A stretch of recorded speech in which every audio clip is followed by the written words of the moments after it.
Hey guys, sleeping in a medieval village sounds, at first, like one of the quieter and simpler things in history. A dark sky, a small house, a fire fading low, and a world without traffic, screens, or engines. But the closer you look, the less peaceful that picture becomes. Medieval sleep was often lighter, colder, louder, more public, and far less comfortable than most modern people imagine, shaped not just by the night itself, but by the structure of the home, the rhythms of labor, the presence of animals, and the simple fact that darkness in the past was never quite empty. Where are you watching from tonight? And what piece of history would you like us to explore next? If you enjoy thoughtful long-form history like this, a quiet like is always a lovely way to support the channel.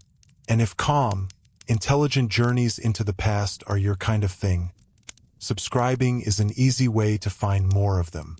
To understand what it was like to sleep in a medieval village, it helps to begin by setting aside a very modern assumption. That sleep is private, controlled, and separate from the rest of life. In much of medieval Europe, especially for ordinary villagers, none of those things were fully true. Night did not divide cleanly from day. Home did not divide cleanly from work. Privacy, in the modern sense, barely existed at all. And rest, even when it came, arrived inside a world still crowded with smoke, bodies, noise, draft, duty, and worry. A medieval village house was usually small, practical, and built with survival in mind rather than comfort. The materials varied by region and wealth, but for many peasant households the structure was some combination of timber, wattle and daub, packed earth, thatch, and rough local craft. These homes were not designed to create perfect stillness or insulation. They were designed to stand, to shelter, and to make daily life possible with the resources available. That difference matters. A house could be considered adequate by medieval standards and still feel deeply uncomfortable to a modern sleeper. Inside, the main room often served many purposes at once. It was a place for cooking, eating, mending, working, warming, talking, storing goods, and, quite often, sleeping. The idea of a dedicated bedroom belonged more securely to wealthier households, manor houses, urban elites, monasteries, or later architectural development. In the village world, family members commonly slept in the same general space, or in spaces only loosely divided. A listener today might imagine this as cozy, but in practice it meant that the sounds, smells, and movements of one person's life carried directly into another person's attempt to rest. Even the floor underfoot shaped the experience of sleep. Many village homes had earthen floors, sometimes strewn with rushes, straw, or other plant material. These could help with warmth and absorb some dirt, but they also trapped dust, scraps, moisture, and pests. Rush coverings were not the fresh, decorative layer people sometimes imagine from romanticized medieval imagery. They wore down, collected filth, and needed replacing. When they were old, they could become part of the problem rather than a solution. A clean modern room is built around the expectation of hygiene. A medieval interior was managed through effort, habit, and limitation, never through perfect control. Then there was the bed itself, and here again the reality was more uneven than the fantasy. Not everyone slept on a raised, carefully made bed. Some did, especially households with modest means that had managed to acquire wooden bed frames, rope supports, or stuffed mattresses. But many people relied on simpler arrangements. Straw pallets, rough mattresses filled with chaff or straw, benches, shared bedding, or makeshift sleeping places adjusted to season and circumstance. The famous image of a large bed with curtains belongs partly to the medieval world, but not equally to all of it. The bed most villagers knew was often functional first, comforting second. Straw mattresses sound soft when imagined from a distance, but they could be lumpy, prickly, and uneven. Filling shifted, moisture crept in, vermin found shelter. Bedding required maintenance. If the straw grew old or compressed, the sleeper felt it. If the household had limited means, replacement might not come quickly. Wool blankets could offer valuable warmth, but good wool costs something. Linen sheets, where available, were useful and desirable, but not universal luxuries for all. Bedclothes were among the household goods that carried genuine importance, sometimes even legal value, because warmth at night was not a decorative matter. It was part of survival. Cold deserves more attention than modern viewers often give it. In many parts of medieval Europe, winter nights were long and punishing, and even outside the coldest months, village houses leaked air. Fire provided heat, but heat from a hearth does not spread evenly through a poorly insulated room and then remain there all night. Once the flames died down, the cold returned quickly. People slept in caps, shirts, layers, and shared arrangements not because these were quaint customs, but because the body needed help holding warmth until morning. The pleasant modern phrase, bundling up, barely captures the seriousness of this. To be cold in bed night after night is not merely inconvenient. It changes the quality of sleep, the mood of the next day, and the general feeling of life. And yet cold was only one side of the problem. Smoke was another. The central hearth was essential, but medieval chimneys were not always efficient, and in earlier or poorer structures smoke could linger heavily indoors. Even in houses with smoke vents or later chimney arrangements, the interior atmosphere was often far from clear. Eyes watered, clothes held the smell, walls darkened, lungs absorbed what the fire released. By the time a household settled to sleep, the warmth of the hearth might still be worth the trade, but it came with an air quality most people today would find exhausting. A house could be warm enough to endure and still unpleasant to breathe in. The night was also noisier than the romantic version suggests. Not noisier in the industrial sense, of course, but noisier in the intimate, inescapable sense. A baby cried. Someone coughed. A sleeper turned over on rough bedding. A dog shifted near the door. Livestock, in some poorer homes or attached structures, remained close enough to be heard or smelled. Wind moved through the thatch. Wood creaked. Rain struck the roof. A neighbor returned late. Somewhere outside, an animal called in the dark. Medieval silence was not the empty silence of a recording studio or a remote retreat. It was a living silence, full of interruptions.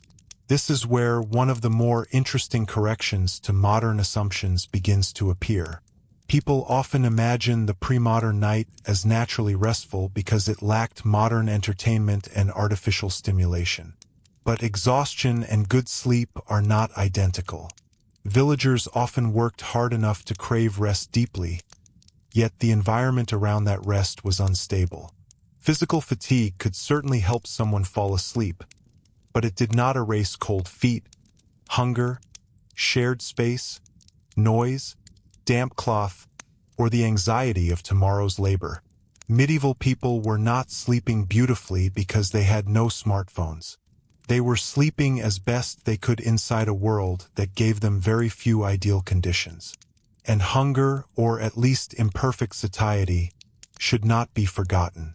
Agricultural life was tied to harvest cycles, local conditions, rents, dues, weather, and household stores. Some nights came after a decent meal of bread, pottage, ale, perhaps dairy or vegetables, and in better moments some meat or fish depending on region, season, and status. Other nights were meaner. Lean seasons were real. So was nutritional monotony. Going to sleep with the body only partly satisfied, or with the awareness that stores were running thin, shapes the emotional atmosphere of night. Sleep in such a world was not simply biological. It was economic. Nor was it always solitary by choice. Entire families might share sleeping spaces, and children often slept beside adults. Servants, apprentices, or hired laborers in some settings did the same. This arrangement could create warmth and practical supervision, and for medieval households it made sense. Space was limited. Fuel was costly. The family unit functioned collectively. But the consequence was that sleep was communal. One person's sickness became everyone's disturbance. One person's early rising began the room's transition back into labor. One person's restlessness was not private discomfort. It was a shared event. There is also the question of time itself. Medieval sleep patterns were not always identical to the modern ideal of one long, uninterrupted block. Historians have debated the degree to which first sleep and second sleep were common across medieval and early modern Europe, and the evidence is complex rather than absolute.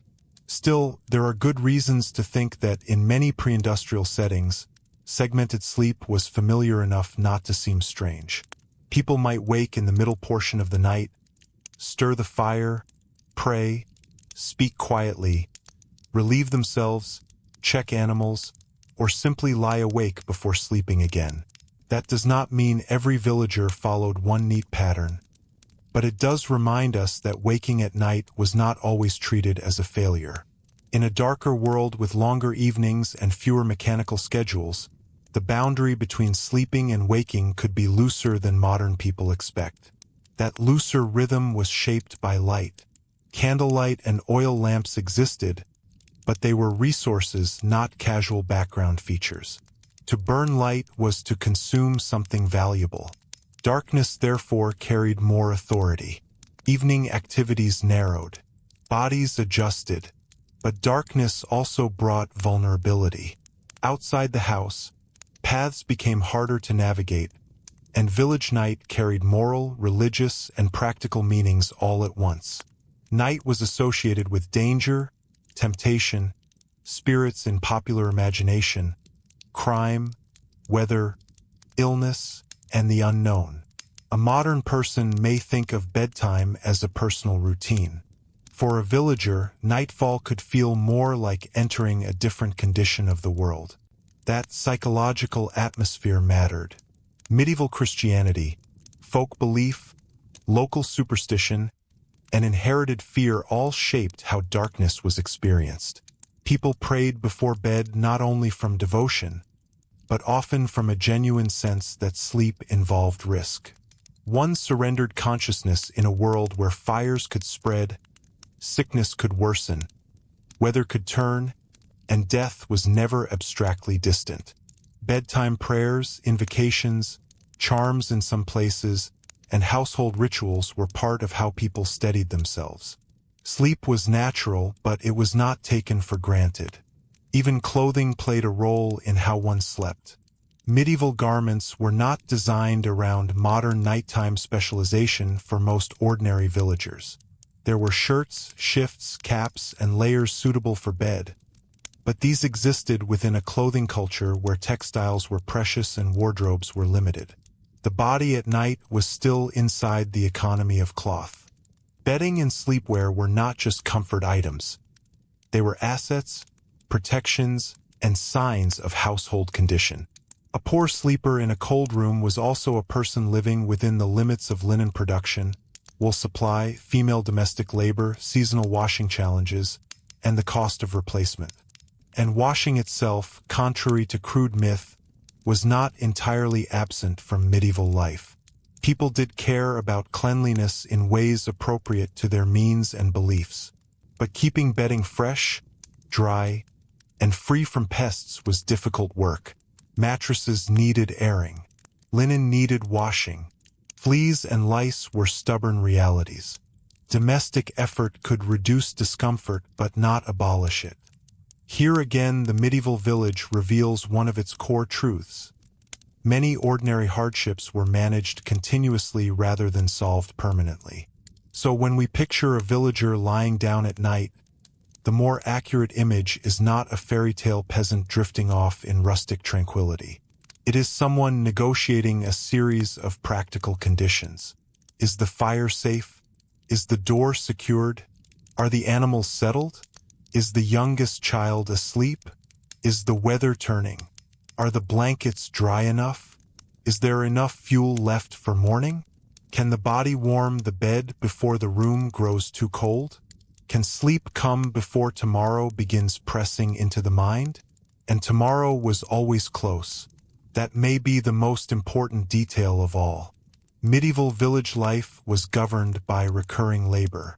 Fields, tools, water, animals, bread-making, repair, dues, and seasons did not wait for perfect rest.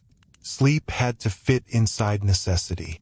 It was valued, certainly, but it was never isolated from obligation. In that sense, sleep in a medieval village tells us something larger than bedtime habits. It reveals how little space there was between the body and the structure of life around it. The bed, the room, the darkness, the smoke, the cold, the nearness of other bodies, the pressure of work, the uncertainty of weather, and the limits of material comfort all met in those nighttime hours. And once you begin to see that clearly, the medieval night stops looking simply peaceful or primitive. It becomes something more human than that, and perhaps more difficult. A nightly attempt to rest inside a world that offered very few soft edges. Because even after the household went quiet, the village itself had not fully disappeared, and the deeper you move into that night, the more you begin to notice what else was still there. Because even after the household went quiet, the village itself had not fully disappeared, and the deeper you move into that night, the more you begin to notice what else was still there. A village after dark was not a dead place. It was a place reduced, narrowed, and dimmed, but not erased. Some fires still glowed behind shutters or through the smallest cracks in timber. A sick person might still be awake. A woman might be feeding an infant. Someone older might be turning in bed with aching joints. A watchful dog might lift its head at a passing sound. Somewhere beyond the house walls, the low, practical life of the settlement continued in fragments, and those fragments could carry farther at night than they ever did by day. Sound behaves differently in darkness. During the working hours of a medieval village, the noise of labor layered itself thickly across the open air. Chopping, calling, cartwheels, tools, animals, footsteps, and talk. But once those sounds dropped away, the smaller ones became more distinct. A gate moved on its hinge. A loose board tapped in the wind. A horse stamped in a nearby outbuilding. A rooster, confused by moonlight or disturbance, might call too early. Rain on thatch sounded close and total. In a world without sealed windows, padded walls, or mechanical white noise, sleep was threaded through the village's actual acoustic life, and that meant the sleeper's sense of safety could rise or fall on details that now seem very slight. The weather was one of those details. It is easy to imagine weather as a background feature of medieval life, but for a villager at night it was often immediate and personal. Wind could become worry. Rain could mean relief for crops or trouble for roofing. Snow could soften sound and beautify the village to modern eyes, but it could also deepen cold, complicate movement, and make morning labor harsher. A storm was not something observed through glass from beneath an electric lamp. It was something the house had to withstand, something the roof might fail against, something that might leak into bedding, threaten stored food, or turn tomorrow's path to mud. Sleep in such conditions was always partly conditional. One rested, but one also listened. And listening mattered because village houses were rarely overbuilt by modern standards. Thatch had advantages. It was practical, accessible in many places, and when properly maintained it could perform well. But it needed care, and no roof was immortal. Timber frames shifted, daub cracked, openings admitted air. Maintenance was constant. A family might live inside a house that had been repaired in small ways for years, patched rather than renewed, made workable through labor rather than through abundance. That gave medieval domestic life a particular texture. A home was not a finished product. It was an ongoing negotiation with weather, wear, and time. At night, when all external help was far away and visibility was poor, that negotiation could feel more fragile. Then there was fire, which warmed the household and threatened it at the same time. A modern listener can think of the hearth as a picturesque focal point, but to villagers it was indispensable and dangerous. Flame in a timber and thatch world demanded respect. Banking the fire for the night was a practical skill. Leaving too much heat could be risky. Letting it die too far could make the morning bitter. Embers needed judgment. Ash needed management. A household settling to sleep was not merely drifting into rest. It was deciding how much danger and discomfort to accept until dawn. That balance, repeated night after night, was part of medieval competence.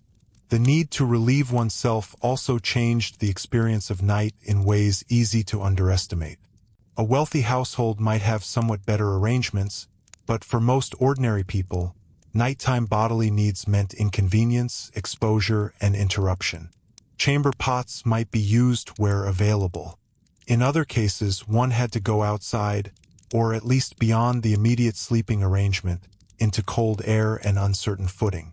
In a dark, uneven village landscape, even that minor task was more serious than it sounds. Mud, rain, livestock, and darkness turned simple movement into a cautious act.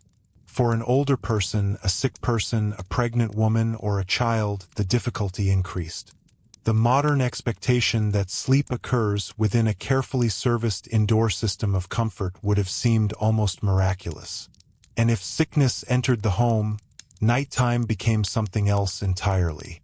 Medieval illness often felt worst at night, not only because symptoms sharpened in darkness and stillness, but because help was limited. Pain is lonelier at night in any century. In a medieval village, that loneliness could be sharper still. Remedies might exist in the household, herbal knowledge might be present, prayers might be spoken, neighbors might assist when needed, but none of that removed the fundamental uncertainty.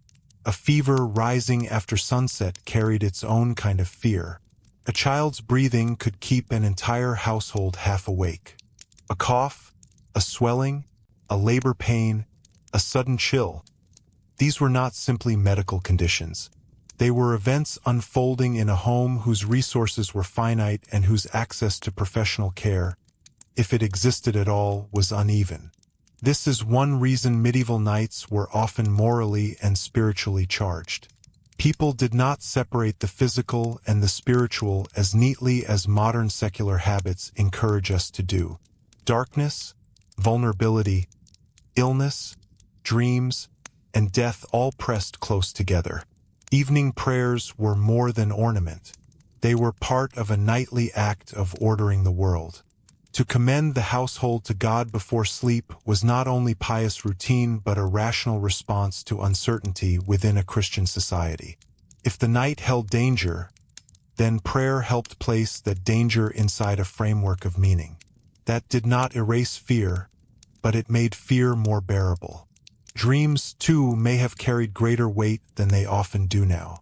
Medieval people did not all interpret dreams in the same way, and learned theological traditions could be cautious or skeptical about their importance, yet dreams were not culturally empty. They could be unsettling, memorable, suggestive, even morally significant. In a world where divine warning, temptation, memory, and imagination were not separated by neat modern categories, the sleeping mind itself could become part of one's experience of history. A restless night did not always end when the body slept. Sometimes it continued in images. This is also where the communal nature of life could become strangely double-edged. Shared sleeping spaces were inconvenient in obvious ways, but they also meant that few people passed the night entirely alone. That could be a comfort. There was reassurance in warmth, breathing, familiar presence, and the knowledge that if something went wrong someone nearby might wake. Yet the same closeness that softened fear also reduced autonomy. There was no elegant way to withdraw from the household. No private room in which to manage grief quietly. No separate space in which a husband and wife could always control their environment. No easy isolation when someone was snoring, sick, praying, or distressed. Medieval sleep was social because life was social, and that meant comfort and irritation were often delivered together. Season changed all of this in important ways. Summer nights were not simply easier. Warmer weather reduced some hardships, certainly, but it brought others. Insects became more active. Air could grow heavy. Odors intensified. Animals were restless. The sheer closeness of bodies in a warm room could become uncomfortable. Windows or openings might admit some circulation, but they also admitted sound, insects, and unease. A winter night could bite. A summer night could cling. Medieval households adapted as they could, but they did not master the season so much as live inside its demands. One of the most revealing points here is that the village night often exposed the true limits of status within the peasantry itself. Not all villagers were equally poor, equally crowded, or equally vulnerable. Some households had better bedding, sturdier roofs, more textiles, better stores, cleaner interiors, and more secure domestic arrangements. Others did not. A free peasant with decent holdings, strong kin ties, and a well-kept house might sleep under conditions noticeably better than a landless laborer or a struggling kottar. The medieval village was never a flat world. Even where most people worked hard and lived modestly, distinctions mattered. At night, those distinctions became tangible in straw quality, blanket thickness, bed height, roof soundness, firewood supply, and the number of bodies pressed into the same room. Children experienced this world differently from adults, though not necessarily more gently. A child born into village life would have accepted much of its nighttime structure as normal. Shared sleep, darkness, prayer, cold mornings, the sounds of animals, the presence of siblings. These were not strange conditions but the texture of ordinary life. Yet childhood also meant vulnerability to fear. The dark is more vivid when the imagination is active and explanations are incomplete. Tales, warnings, religious imagery, and local beliefs could deepen the emotional life of night. A child hearing wind at the wall or an unexplained noise beyond the door was not only hearing weather. The child was hearing a world still partially mysterious. Older people, too, likely felt the night differently. Pain settles into the body with age. So does habit. An older villager might wake more easily, sleep less deeply, or spend more of the night between discomfort and thought. That matters because medieval society contained many people whose labor had worn them down long before anything like old age in the modern sense. Joints stiffened, teeth failed, vision dimmed. Sleep did not always restore what labor had taken. The romantic peasant asleep by the fire disappears quickly when one remembers how physically costly ordinary life could be over decades.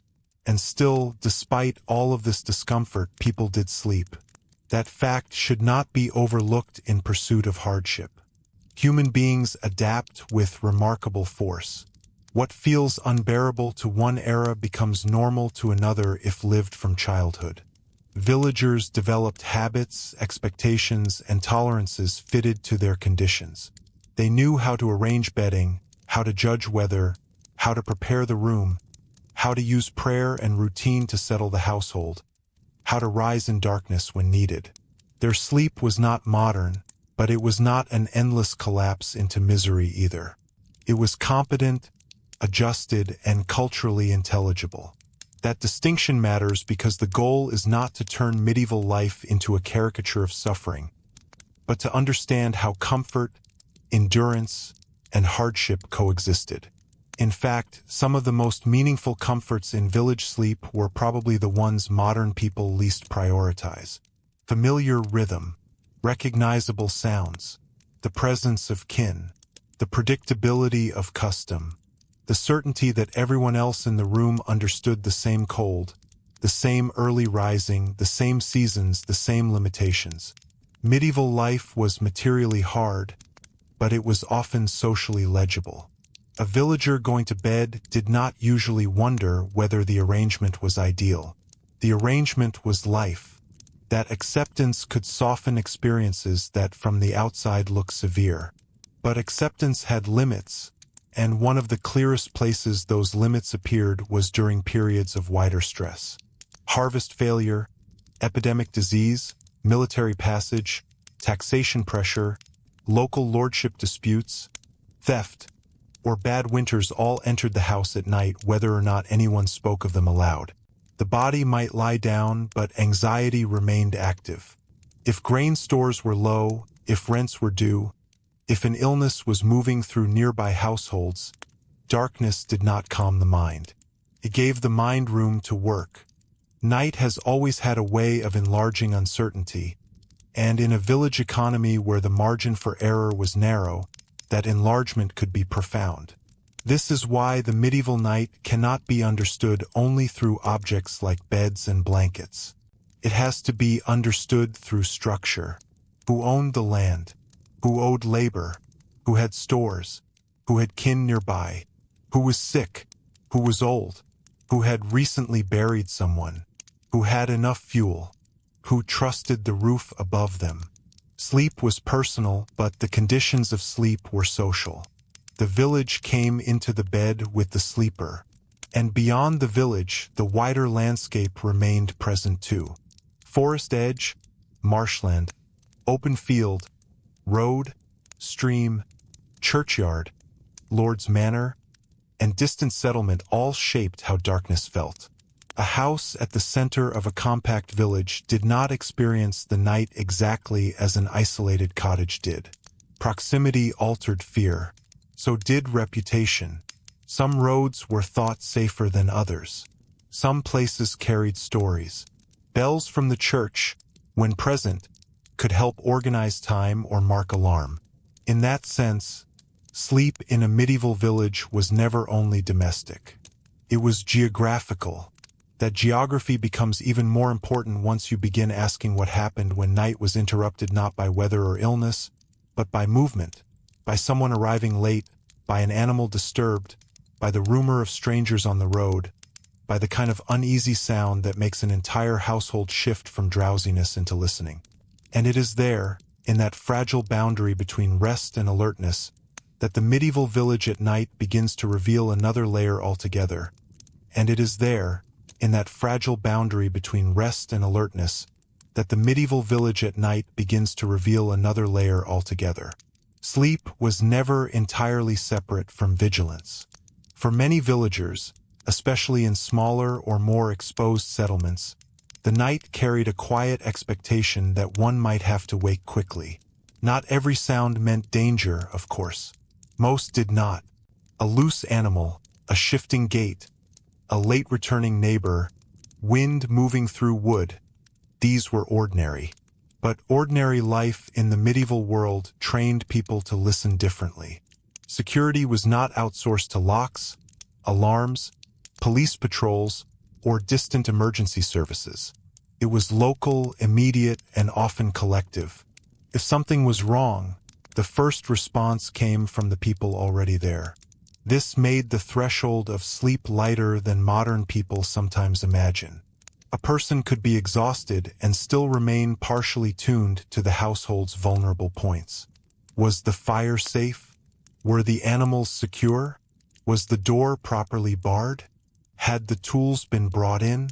Was there reason to expect someone late? Had there been talk of theft on the road? Or a difficult stranger passing through? These were not dramatic questions asked every night like a story of suspense. They were practical background calculations, repeated so often they became habit. Livestock made this especially important. For many village households, animals were not simply possessions but forms of survival. A pig, a cow, a few chickens, perhaps a goat. These were food, labor, exchange, and future security. Losing one was not a minor inconvenience. It could alter the stability of an entire season. So nighttime sounds involving animals mattered.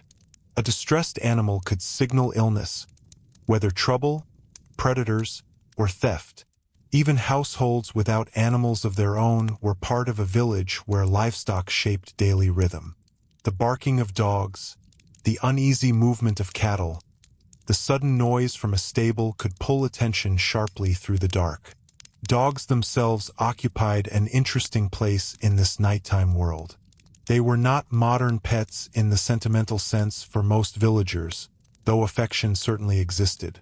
Their practical role was often clearer: warning, guarding, work, companionship through usefulness. A dog hearing something before the humans did could shift the emotional atmosphere of a house immediately. One bark might mean nothing. Persistent barking meant everyone listened. In that silence, the difference between wind and footsteps could feel enormous. The village after dark also existed inside a legal and social structure that treated nighttime differently. Night was associated with vulnerability partly because crime was harder to witness and easier to conceal. Theft, trespass, and violence were not inventions of cities. Rural life had its own risks. Boundaries mattered. Stored grain mattered. Tools mattered. Small thefts could have large consequences. Communities watched each other closely not only from suspicion, but from necessity. Reputation traveled quickly in small settlements, and nighttime behavior could be remembered for a long time. This is one reason curfews, bells, and customary expectations around evening movement could matter. In some towns and villages, especially depending on period and local governance, the ringing of a bell signaled not merely the hour but a social transition. Daytime activity narrowed. Fires were checked. Movement became more noticeable. Someone walking late at night was not invisible in the moral sense, even if physically hard to see. The night belonged to prayer, family, necessary labor, illness, childbirth, emergencies, and sometimes to things people preferred not to discuss openly.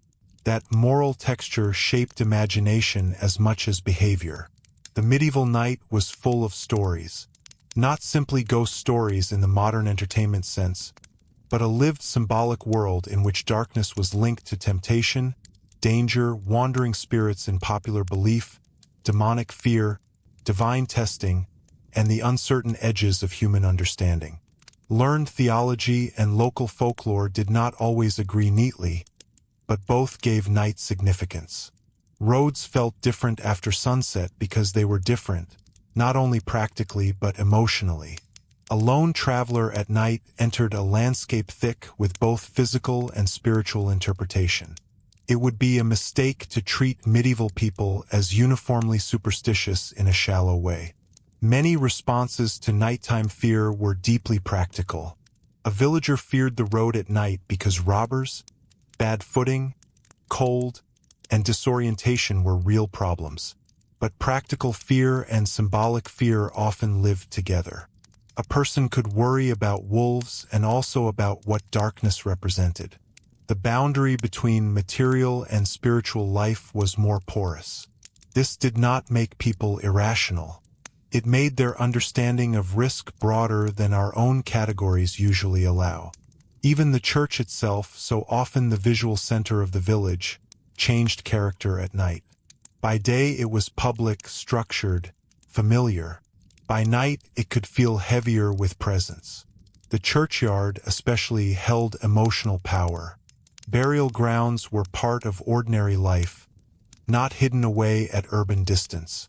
People passed them regularly. Ancestors were close, physically and psychologically. Yet darkness altered familiar places. A church tower against the night sky, a graveyard path under moonlight, the silence around a chapel after the last light had gone. These things shaped memory and feeling. Medieval sleep happened in a world where death was geographically near. That proximity to death changed bedtime itself. To modern ears, nightly prayer sometimes sounds ceremonial, but in a world where mortality was intimate, the act of preparing for sleep carried a different seriousness. One could genuinely fail to wake. Illness moved quickly. Infection, childbirth complications, winter exposure, accident, and simple bodily weakness made life less predictable. Sleep resembled surrender in a way modern medicine has allowed many people to forget. To lie down was not dramatic, but neither was it entirely casual. It was sensible to ask forgiveness, to commend one's soul, to settle small tensions where possible. Children were taught these habits early, and repetition gave them structure. The evening rhythm, fire, simple food, prayer, bedding, the last tasks was not merely domestic management. It was a cultural education in how to face uncertainty. A child learning bedtime prayer was learning more than religion. They were learning how a household interpreted vulnerability. They were being taught that the night had order, that fear could be answered by ritual, and that sleep belonged inside a larger moral world. But ritual did not remove interruptions.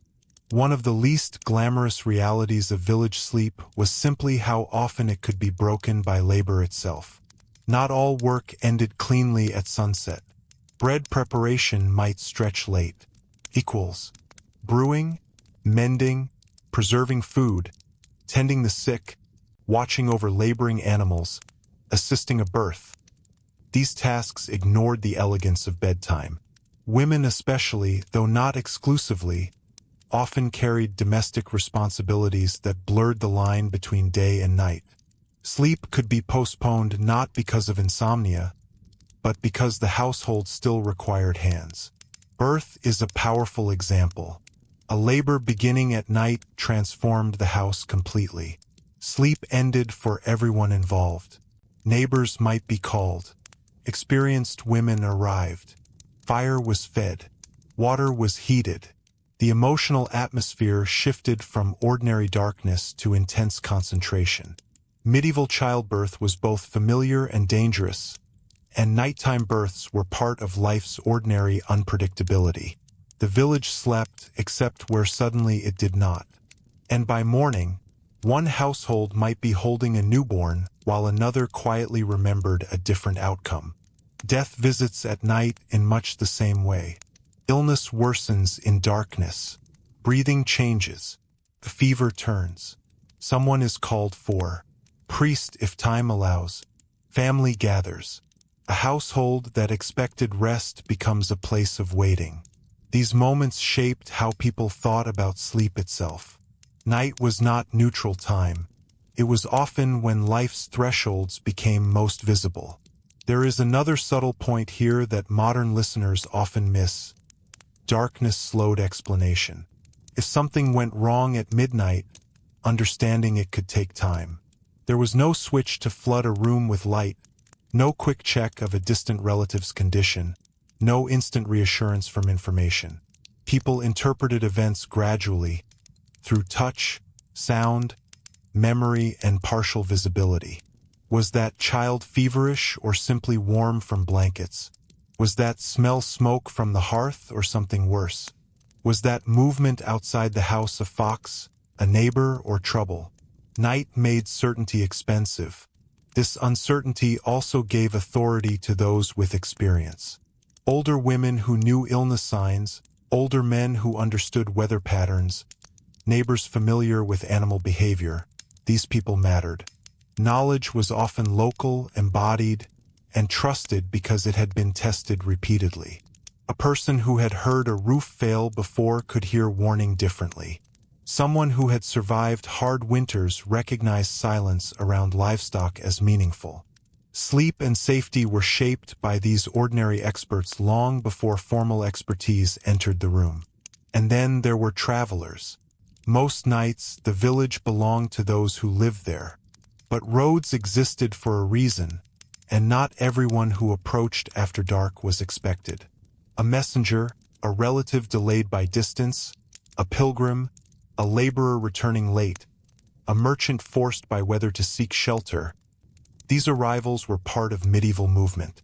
Hospitality had moral weight, especially within Christian society, but hospitality also required judgment. Opening a door at night was never only kindness. It involved risk, reputation, and practical calculation. Who was asking? Who recognized them? What story did they bring with them? An unexpected knock after dark could tighten an entire household. In a modern apartment building, a late visitor may be inconvenient. In a medieval village house, it could be significant. Light was lit again. Voices lowered. Someone listened before opening. Dogs reacted first. Children woke. The simple question of whether to trust a stranger became immediate and physical. Sometimes the stranger carried news, and news itself could alter sleep more than noise ever did. A death in another village. Trouble on the road. A lord's demand. A tax collector's arrival. Soldiers nearby. Disease in a neighboring parish. A marriage arrangement.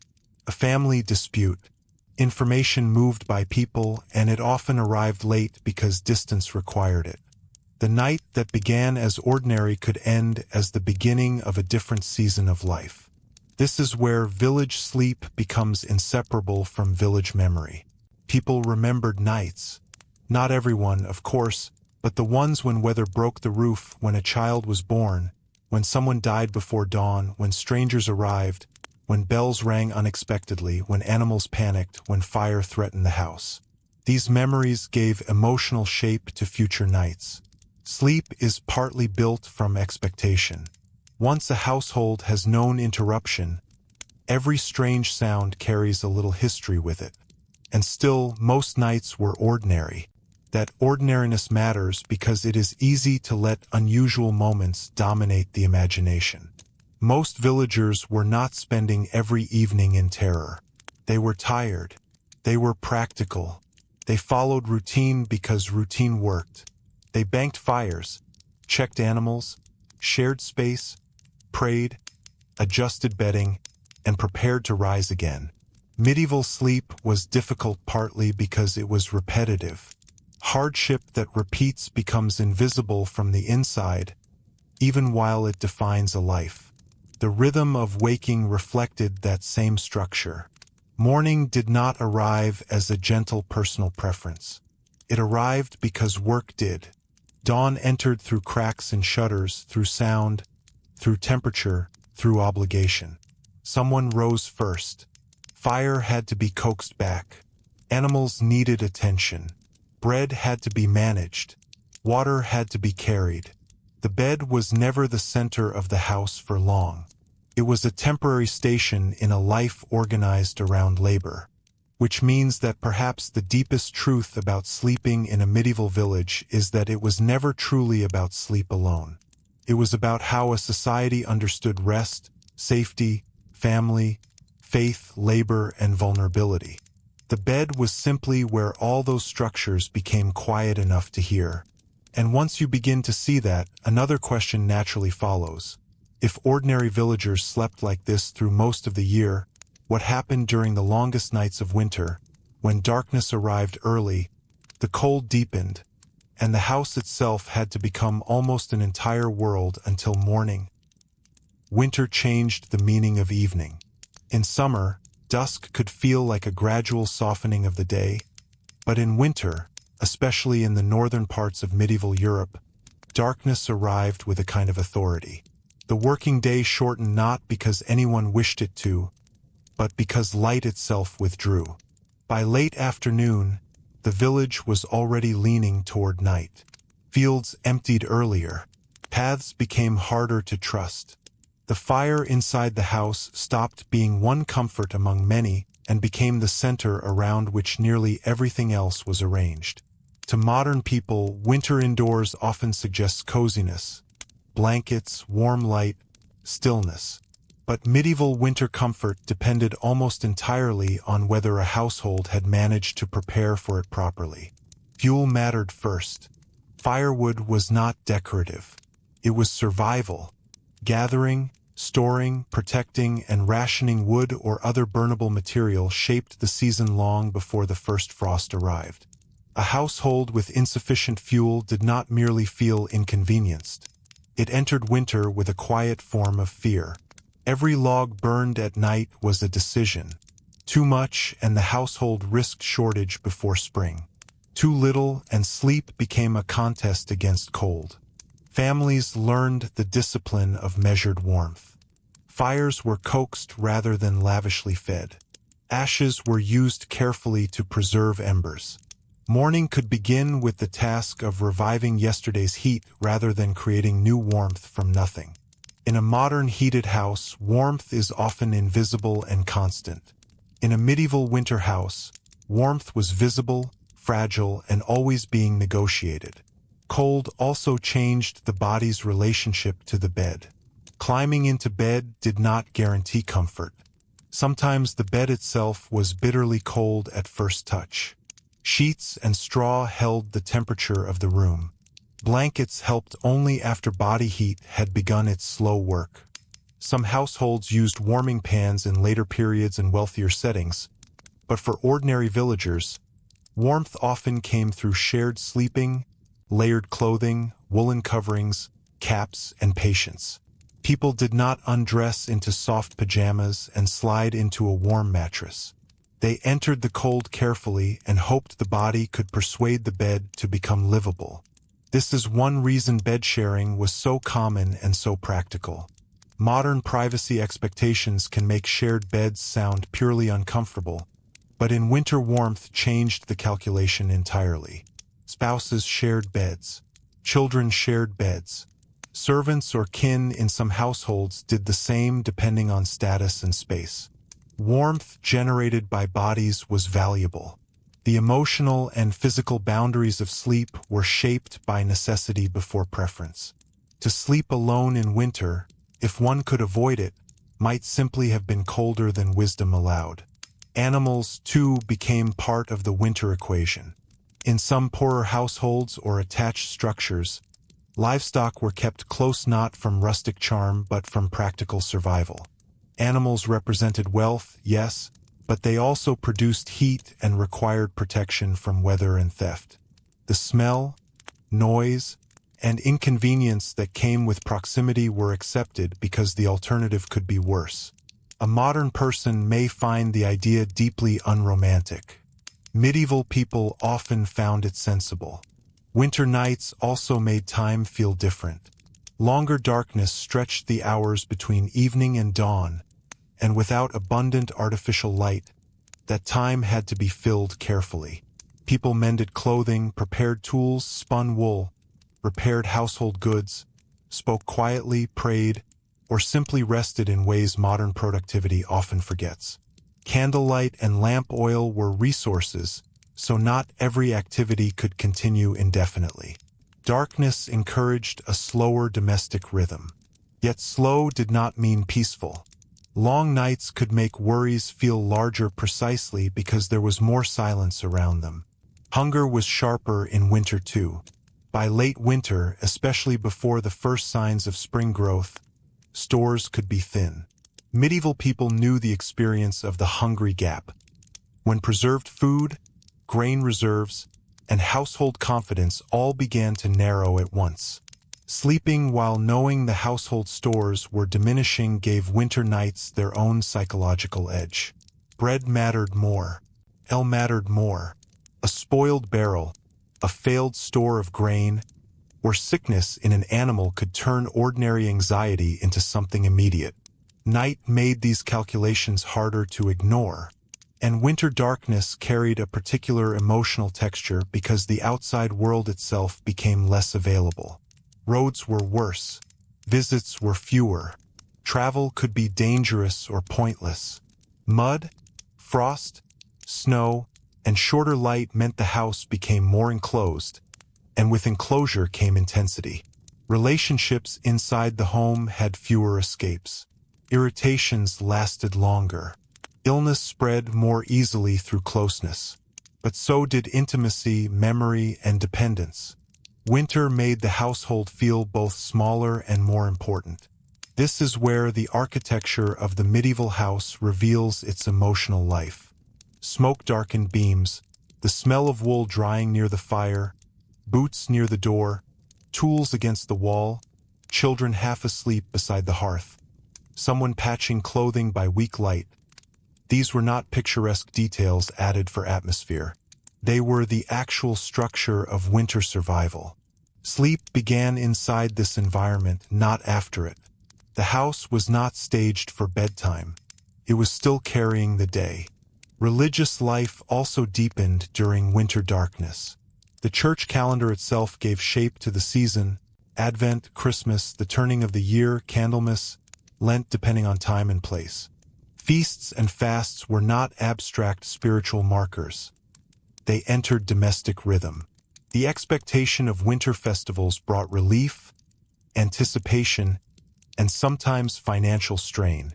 A saint's day or holy season could briefly alter the emotional landscape of night. Bells in winter air sounded different, clearer somehow, sharper against the silence. Night prayers in winter may have felt heavier too. Darkness lasted longer, and in that darkness mortality was easier to imagine. Illness rose in cold months. Older people weakened. Children were vulnerable. A winter cough was never just a cough until time proved it harmless. People watched each other more carefully. A household listening to someone breathe through the night knew how thin the line between ordinary discomfort and serious danger could be. There is a tendency in modern imagination to divide medieval life into either misery or quaint charm, but winter sleep resists both simplifications. It was not endlessly miserable because people were skilled at adaptation. They layered, planned, stored, shared, repaired, and accepted rhythms that would surprise modern people. But it was not charming in the sentimental sense either. Cold fingers trying to relight morning embers are not charming. Damp bedding is not charming. The fear of running low on wood in February is not charming. The truth sits in the middle, competence inside difficulty. Children likely remember winter nights more vividly than adults did. The dark arrived early enough to reshape the whole evening. Shadows were larger. Stories lasted longer. The sound of wind against walls felt dramatic. A child tucked under rough blankets beside siblings might experience both fear and comfort at once. Medieval childhood was not built around carefully designed bedtime rituals, but repetition created its own security. Familiar prayer, familiar voices, familiar sounds of the house settling into night. These were forms of reassurance long before anyone used that word. Older people, by contrast, may have felt winter as accumulation. Each year the cold returned, and the body met it with less reserve. Arthritic joints stiffened more sharply. Old injuries spoke louder. Teeth ached differently in freezing air. Rising in darkness demanded more effort. Sleep itself could become lighter, broken more often by pain or the need to move. For those who had lived decades in agricultural labor, winter nights were not simply seasonal events. They were measurements of age. And then there was illness that belonged specifically to winter households.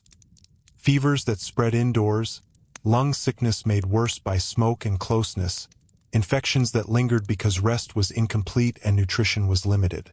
A sickbed in winter was more than a medical problem. It consumed fuel, labor, and emotional energy. Someone had to sit awake. Someone had to fetch water. Someone had to keep the rest of life moving while illness occupied the center of the room. This also helps explain why neighbors mattered so much.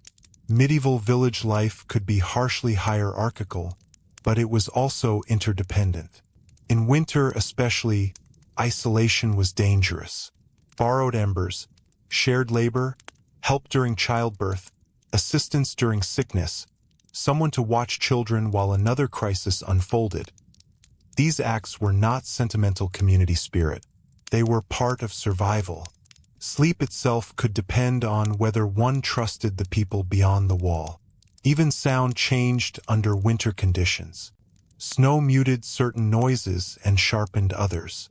Frost made footsteps distinctive. Wind through bare branches sounded different from summer leaves. A dog barking across a frozen night could seem much farther away and much closer at once. People who had lived many winters learned to hear weather and distance almost physically. The village at night became a map drawn partly in sound. One of the quietest but most powerful winter details was simply darkness in the morning.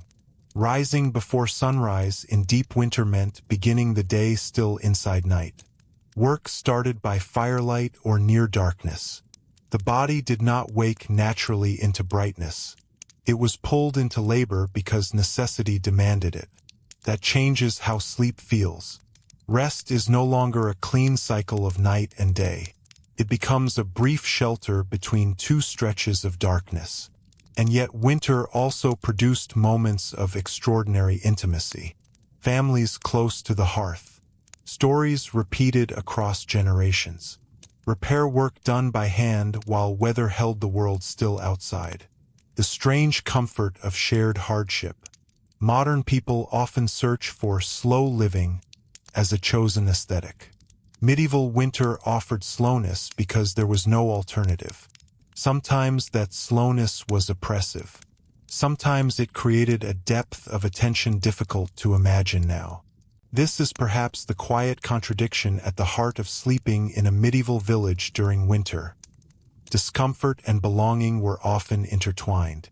The same crowded room that reduced privacy created warmth. The same shared bed that limited independence prevented freezing. The same village dependence that restricted personal freedom also meant someone might come if the roof failed in the storm. Hardship and security were often made of the same material. And still, winter could break even well-prepared households. A sequence of bad weather, failed stores, illness, or lordly demands could turn ordinary difficulty into real crisis. When that happened, the night changed again. Sleep became thinner. Decisions became harsher. Which fuel could still be spared? Which animal could be sold? Which debt could be delayed? Could someone be sent to relatives? Could the family hold until spring? These were questions asked quietly, often after children were asleep, when the fire was low and the truth of the season could no longer be softened. It is in those moments that the bed stops being a place of rest and becomes a place of reckoning. Lying awake beside a dying fire, listening to winter against the walls, a villager was not thinking about medieval history. They were thinking about whether the household would endure. And perhaps that is the clearest correction to the romantic image of the medieval night. Sleep was never merely picturesque. It was tied to survival so closely that even the smallest domestic detail, a blanket, a shutter, a log of wood, a quiet animal in the stable, could shape the difference between comfort and fear.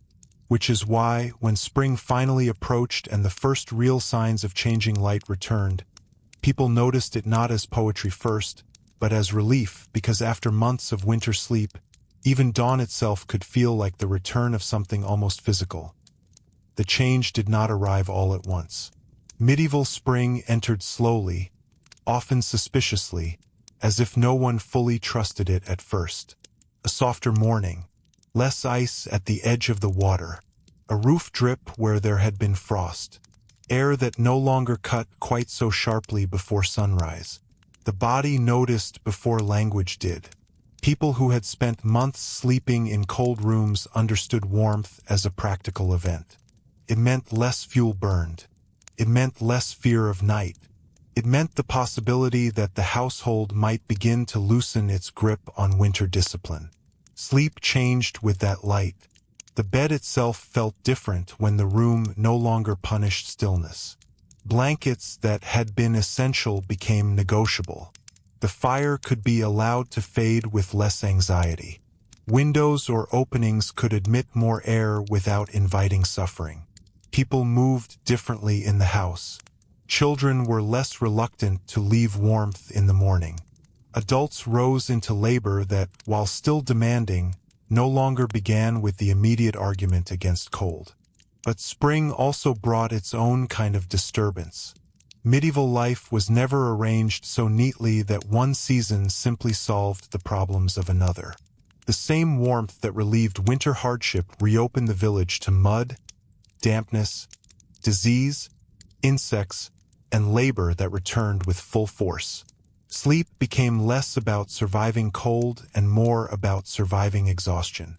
Because spring was work, fields demanded attention quickly, repairing boundaries, preparing land, checking tools, tending animals weakened by winter, managing seed, rebuilding what cold had damaged. These were not gentle pastoral activities. They were urgent. The medieval agricultural calendar did not offer long reflective transitions between seasons. Once the land could be worked, it had to be worked. A household that had endured winter by conservation now entered a period of expenditure, of strength, time, and attention. That changed nighttime fatigue. Winter tired people through endurance and confinement. Spring tired them through movement. The body returned from outside carrying mud, strain, and the beginning of another agricultural cycle whose success would shape the entire year. Sleep in spring could come faster because labor deepened, but it could also become more fragile because every day mattered. Rain was no longer simply atmospheric. It determined planting. A late frost was not disappointing. It was threatening. People lay down at night with tomorrow's weather already in their thoughts.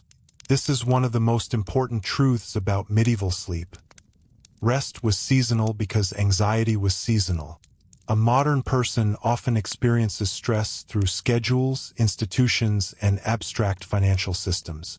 A villager experienced it through weather patterns, crop timing, and visible material limits. Spring made hope and fear rise together. A good year could begin here, so could a bad one. The sounds of the night changed too. Winter had been enclosed, close, almost interior. Spring reopened the village acoustically. Animals were more active. Frogs returned near water. Birds began before dawn. Livestock movement increased. People were outside later. Doors opened more often. The village breathed outward again. Sleep happened inside a world becoming noisy with life rather than silent with endurance. There is something almost deceptive about birdsong in historical imagination. Modern listeners often hear it as peaceful, but for villagers, birds at dawn also meant obligation.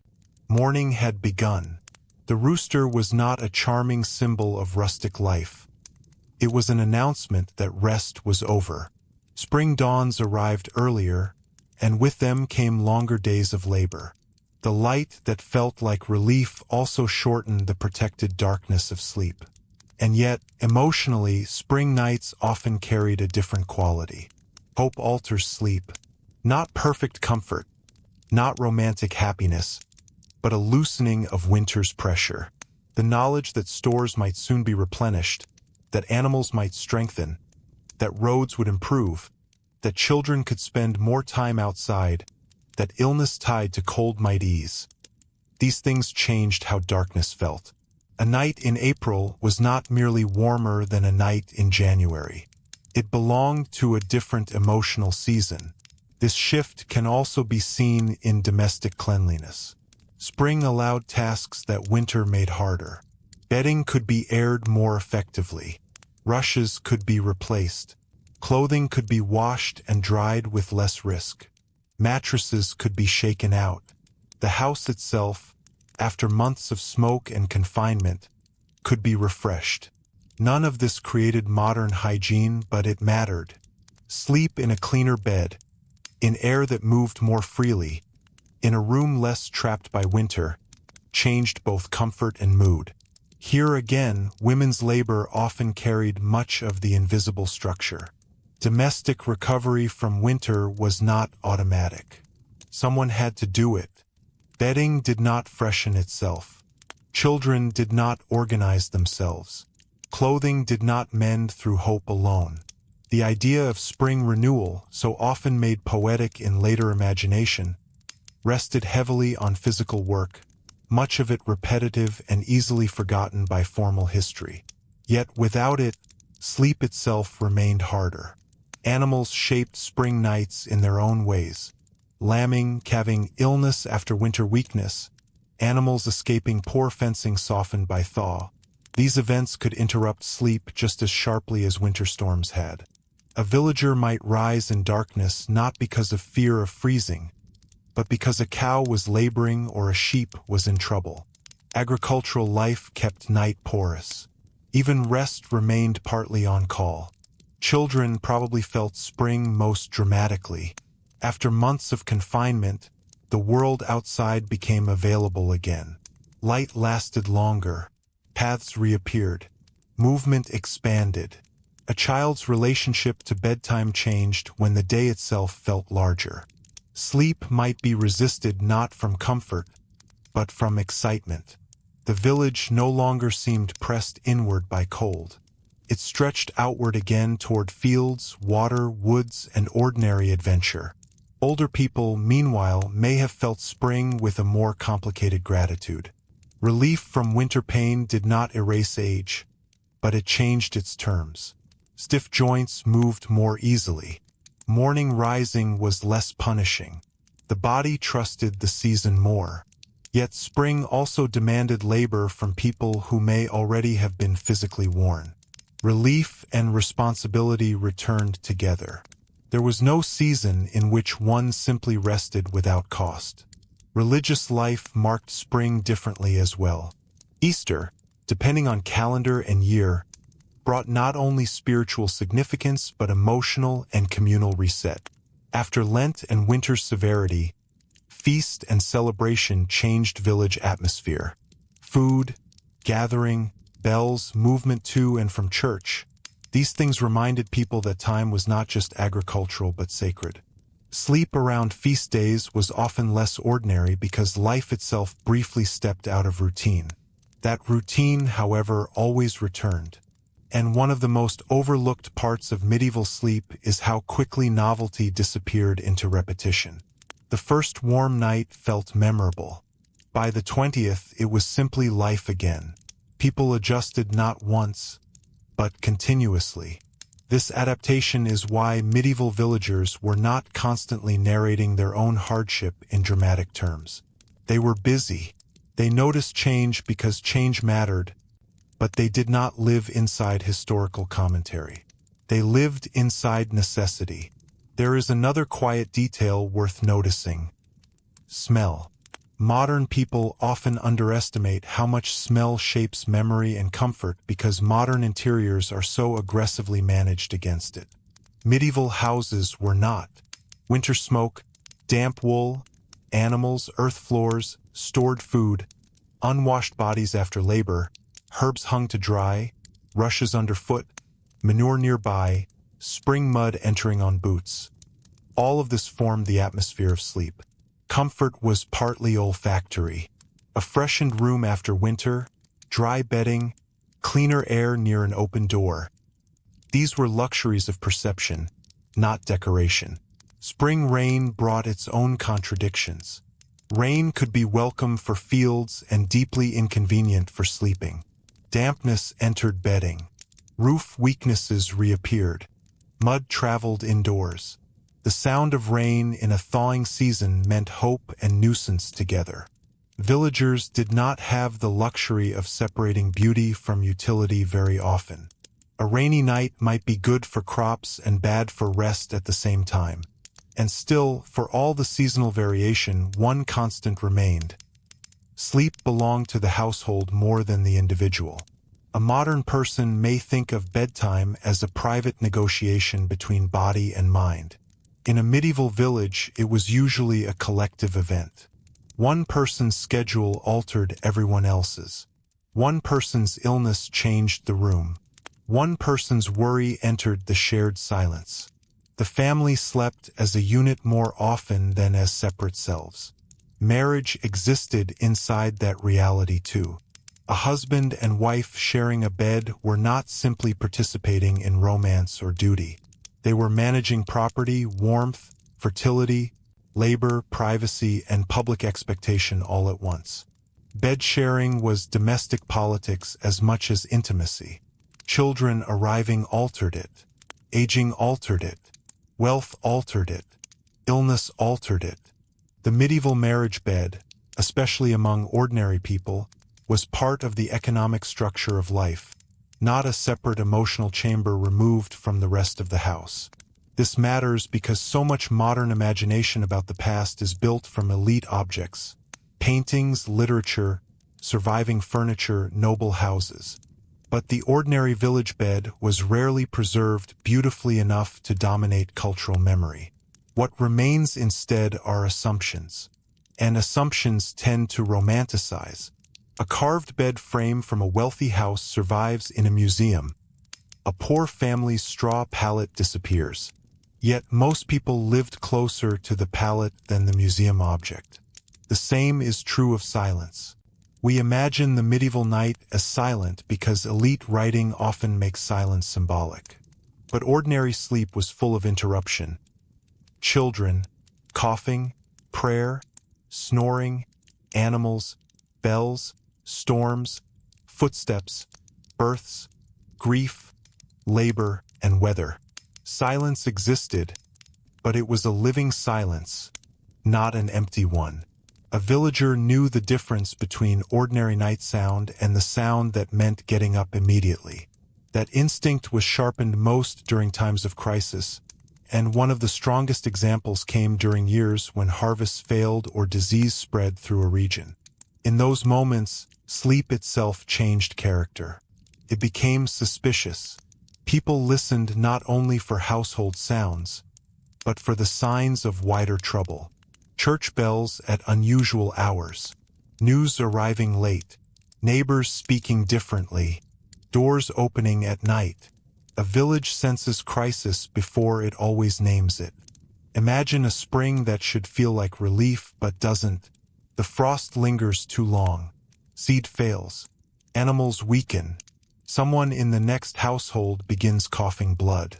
Another village reports fever.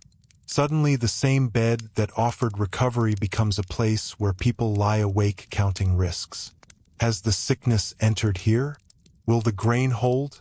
Should someone travel for help? Can they? Sleep becomes thin not because the mattress changed, but because the future did. And this returns us to the deepest point of all. Medieval sleep was never just about physical comfort.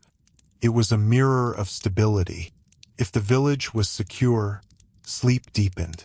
If the household was threatened, the bed recorded that truth immediately. The body understood before language did. A villager lying awake in the early hours before dawn, listening to rain on the roof and the breathing of family nearby, was not thinking in abstractions about history. They were measuring safety in the smallest available signs. Is the fire still warm enough? Did the child's fever break? Is the wind turning? Did the animal settle? Will morning bring ordinary work? Or something worse? And sometimes, before the answer arrived, the church bell would sound in darkness. Too early, too deliberate, carrying across the village with the kind of tone that made people sit upright before they even knew why. A bell at the wrong hour was never just a sound. It was information. In a medieval village, bells organized life with an authority modern people often underestimate. They marked worship, feast days, labor rhythms, warnings, and death. People did not check clocks on bedside tables. Time was heard, not glanced at. The church bell shaped expectation so deeply that an unusual ringing could wake not just the body, but instinct itself. Before anyone knew the reason, they knew the pattern was wrong. That first moment of waking mattered. In darkness, with sleep still heavy in the mind, people listened before they moved. Was it the bell for fire? For death? For gathering? For alarm? Different regions and communities had their own habits, but the principle was the same. Bells translated danger into shared awareness. One household might sleep through a private worry. No household ignored the church. This gave the village night a strange form of collective consciousness. A child might wake confused. An older person might already understand the tone. A husband reached for clothing. Someone stirred the fire higher. A woman listened for whether neighbors were opening doors. Dogs reacted. Outside, other houses were doing the same thing at the same moment. Sleep ended not individually but communally. Fire was among the most feared reasons. In a settlement built largely from timber, straw, rushes, cloth, and stored fuel, fire was never a distant possibility. It was a permanent companion. Every hearth that gave warmth also carried the memory of disaster. A spark in the wrong place, a lamp overturned, a chimney failure, a neglected ember near dry thatch. These were enough. And because houses stood close, especially in tighter villages, one household's mistake could become everyone's catastrophe before dawn.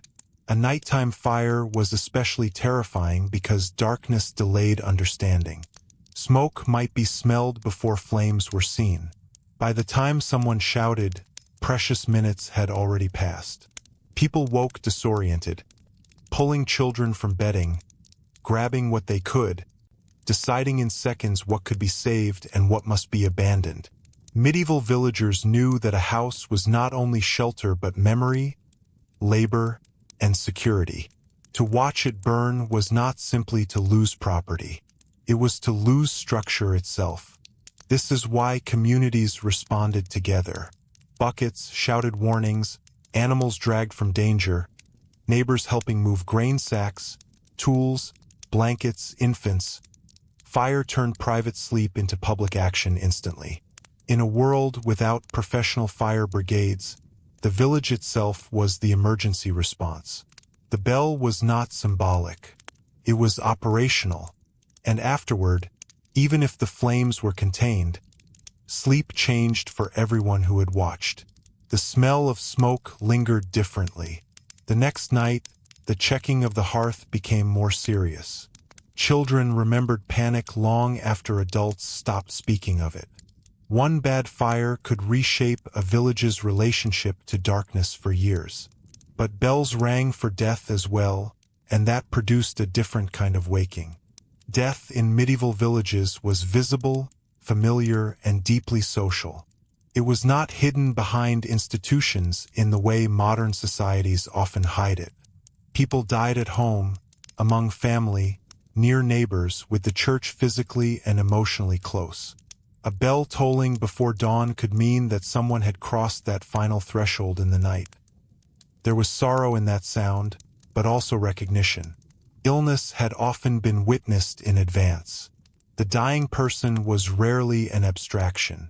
Someone had seen them weaken at church, heard of the fever, helped with care, or sat with the family. When the bell rang, the village was not learning that death existed. It was being told whose house it had entered. This shaped sleep in a way difficult to fully recover now. The awareness that death could arrive quietly in the next room, or next door, gave nighttime a different moral weight. People prepared for sleep partly because they knew some nights did not return people to morning. Prayer before bed was not theatrical piety. It was proportionate to experience. The churchyard reinforced this reality.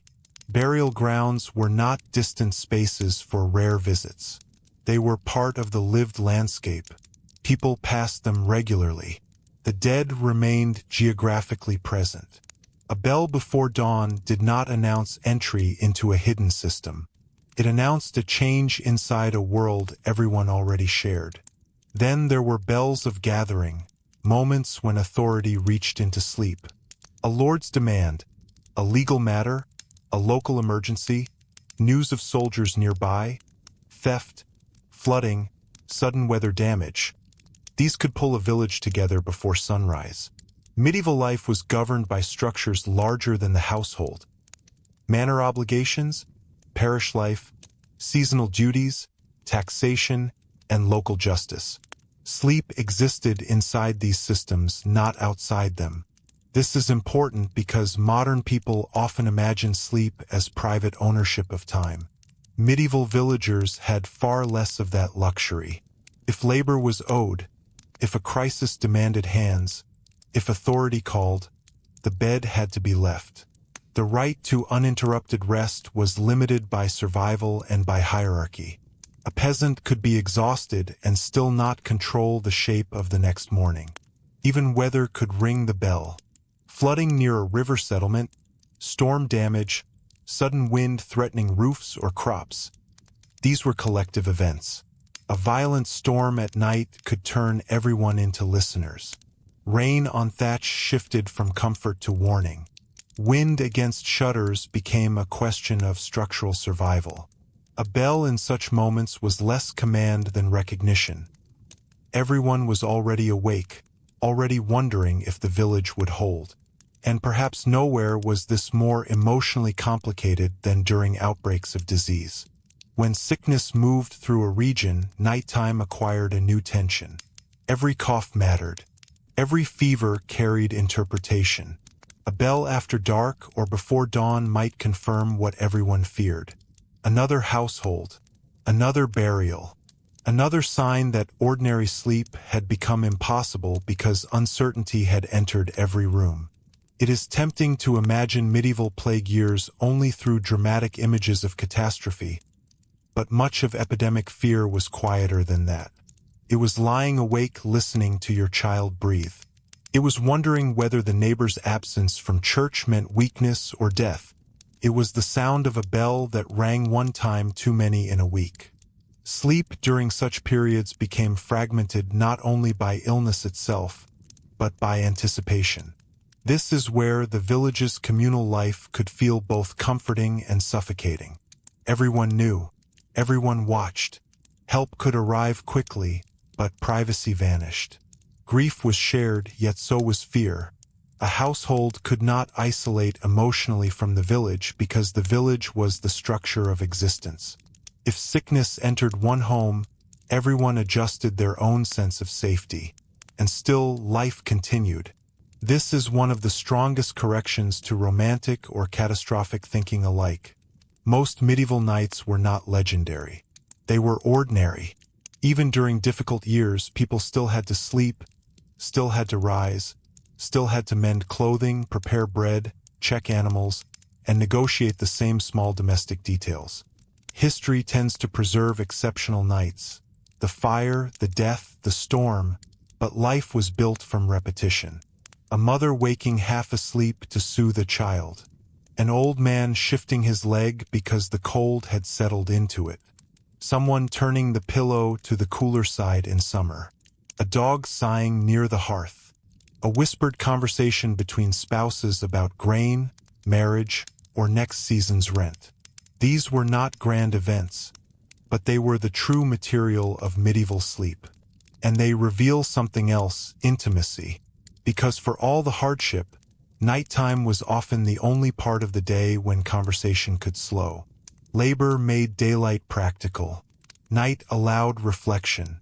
People spoke quietly then about debts, about children, about marriages to arrange, about grief not discussed while working, about neighbors, about saints, about weather, about what had gone wrong and what might still be repaired. The bed was not just for sleeping. It was often where people finally had time to think together. This is especially true for marriage. A husband and wife who spent the day divided by labor might meet most honestly at night, when the room was dim and the work paused. Not every marriage was gentle, and medieval households could be places of strain, power imbalance, and fear. But ordinary partnership also existed there in shared planning, shared worry, shared fatigue. Sleep and marriage were deeply linked because both belonged to the same economic and emotional structure. The same was true for widows and widowers, whose sleep changed not just emotionally but physically. A missing body in a shared bed altered warmth, silence, and routine. Grief had texture. It was felt in blankets, in one side of the room, in the absence of breathing that had once been ordinary. Medieval mourning was ritualized socially, but it was also domestic and immediate. Night remembered loss in ways daylight could briefly distract from. Children, too, learned family truths at night. They overheard more than adults intended. Poverty, conflict, illness, tenderness, fear. Shared sleeping spaces made secrecy difficult. A child might not understand every word, but they understood tone. They learned whether the household felt secure by listening in darkness. In that sense, medieval sleep was also education. It taught emotional reality without formal lessons. There is also the question of dreams and nightmares, which mattered more when nights were darker and explanations fewer. A bad dream after hearing funeral bells, after a storm, after illness in the household, could stay with a person differently. The imagination at night was not detached from religion or social belief. Dreams could feel like warnings, temptations, memories, or echoes of fear. Children especially lived close to that symbolic world, but adults did too. Even moonlight changed experience. A full moon made the village less blind. Paths could be seen. Shapes outside the house were less mysterious. Some work, some travel, some movement felt safer. A moonless night did the opposite. Darkness became thicker, and with it came a stronger dependence on known sound and familiar touch. Medieval people lived with darkness as a real physical condition, not just a romantic aesthetic. Light from the sky could change the psychology of an entire night. And then there were festivals, weddings, and rare nights when the village stayed awake by choice rather than necessity. Not every late night belonged to fear. Feast days, marriage celebrations, harvest moments, holy vigils. These disrupted ordinary sleep with joy, obligation, or ritual. Laughter, music where possible, ale, visiting kin, church observance, processions depending on place and period. These nights reminded people that community was not built only through shared hardship. Rest could be postponed for celebration too. That contrast mattered. It made ordinary nights feel ordinary because people knew the difference. The body remembered both. The exhausted return to bed after a wedding feast and the fearful waking after an alarm bell. Medieval sleep existed across that full emotional range, not inside one single mood of misery or peace. And perhaps that is the most useful way to understand it. Sleeping in a medieval village was not a single experience. It was a structure made from season, status, marriage, labor, illness, faith, weather, and community. The bed was the same object, but the meaning of lying down changed night by night. Some nights the bed meant warmth. Some nights it meant duty postponed. Some nights it meant grief. Some nights it meant relief. Some nights it meant listening for danger. Some nights it meant hearing the first birds before dawn and realizing one had hardly slept at all. And on certain nights, when the bell had rung, when the road carried strange news, when the wind had shifted, when the household was waiting for something unnamed, the bed became less a place of rest than a place of suspended judgment, where the entire village seemed to hold its breath until morning finally chose what kind of day it would be. Morning, in those moments, was not simply the next part of the clock. It was evidence. A pale line of light under the shutter could answer questions that darkness had made unbearable. Had the storm passed without tearing the roof? Had the fever broken? Had the animals survived the night? Had the stranger on the road truly been trouble, or only a traveler delayed by weather? Dawn in a medieval village often carried a kind of verdict. Sleep ended, but uncertainty sometimes ended with it. This is why waking itself deserves attention. Modern life often treats waking as a private inconvenience. An alarm, a reluctant stretch, coffee waiting somewhere in the kitchen.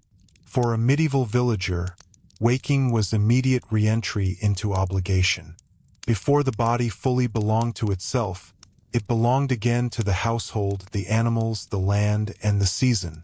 The transition from sleep to labor was quick, often cold, and rarely optional. Someone rose first. That first person mattered more than we usually notice. In many households, it was often the woman managing the domestic center of the home, though labor patterns varied by place, wealth, and family structure. The fire had to be coaxed back to life. Water needed attention.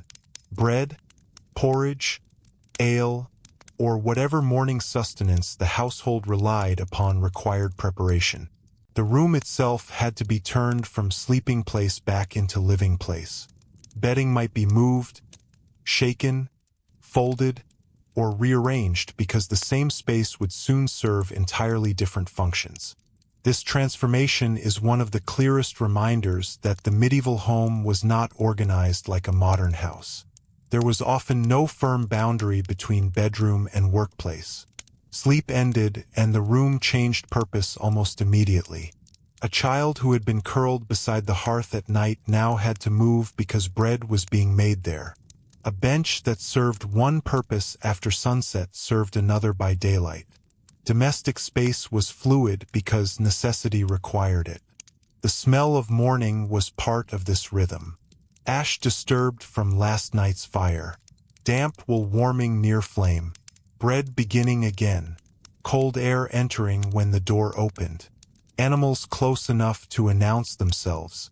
The body woke not to silence, but to sensory proof that the household had restarted. Medieval sleep was never neatly sealed off from waking life. It dissolved back into it, and the body itself often woke stiff. This is easy to forget when imagining the past aesthetically rather than physically. Straw mattresses, shared beds, cold rooms, labor-worn muscles, old injuries, and long agricultural days did not produce elegant mornings. People rose sore. Hands were rough before work even began. Knees protested. Backs remembered yesterday. For older villagers especially, waking was not refreshing so much as necessary. Rest restored enough to continue, not enough to erase the cost of living. Children experienced this differently. Some woke quickly because the rhythm had trained them to. Others resisted as children always have. But even childhood in a medieval village was tied early to household usefulness. There was little room for the long private drift of modern morning routines. Water needed carrying. Smaller animals needed attention. Younger siblings needed watching. A child learned quickly that the household did not pause because one person was sleepy. This also meant that sleeping late where possible carried moral meaning. It could be associated with laziness, disorder, or lack of discipline depending on context. Medieval Christian teaching, practical necessity, and community judgment all reinforced the value of proper rising. Of course, illness changed that. So did childbirth, age, or exceptional exhaustion. But as a cultural rhythm, the day belonged to those who met it. Sleep was necessary. Too much of it could become suspect. That moral language around sleep is important because it shows how rest was understood socially, not only biologically. Oversleeping was not simply inefficient. It could be read as a failure of order. The good household rose. The disciplined person prepared. The body's desires were expected to live inside a framework of duty. This attitude appears in sermons, advice literature, and ordinary social expectation. Medieval people did not all obey it perfectly, but they lived inside it. The church reinforced this structure in subtle ways. Morning prayer, the rhythm of bells, feast days, fasting days, the weekly movement toward Sunday worship. All of these shaped how sleep and waking fit into moral life. Time itself was partly sacred. Rising was not just about work. It was about right order. Even in households where survival felt more urgent than theology, those two things were often not separated. And yet there was another truth.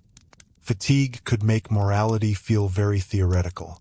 A peasant who had worked through harvest, survived winter, risen at night for childbirth, and carried water before dawn did not need a sermon to explain tiredness.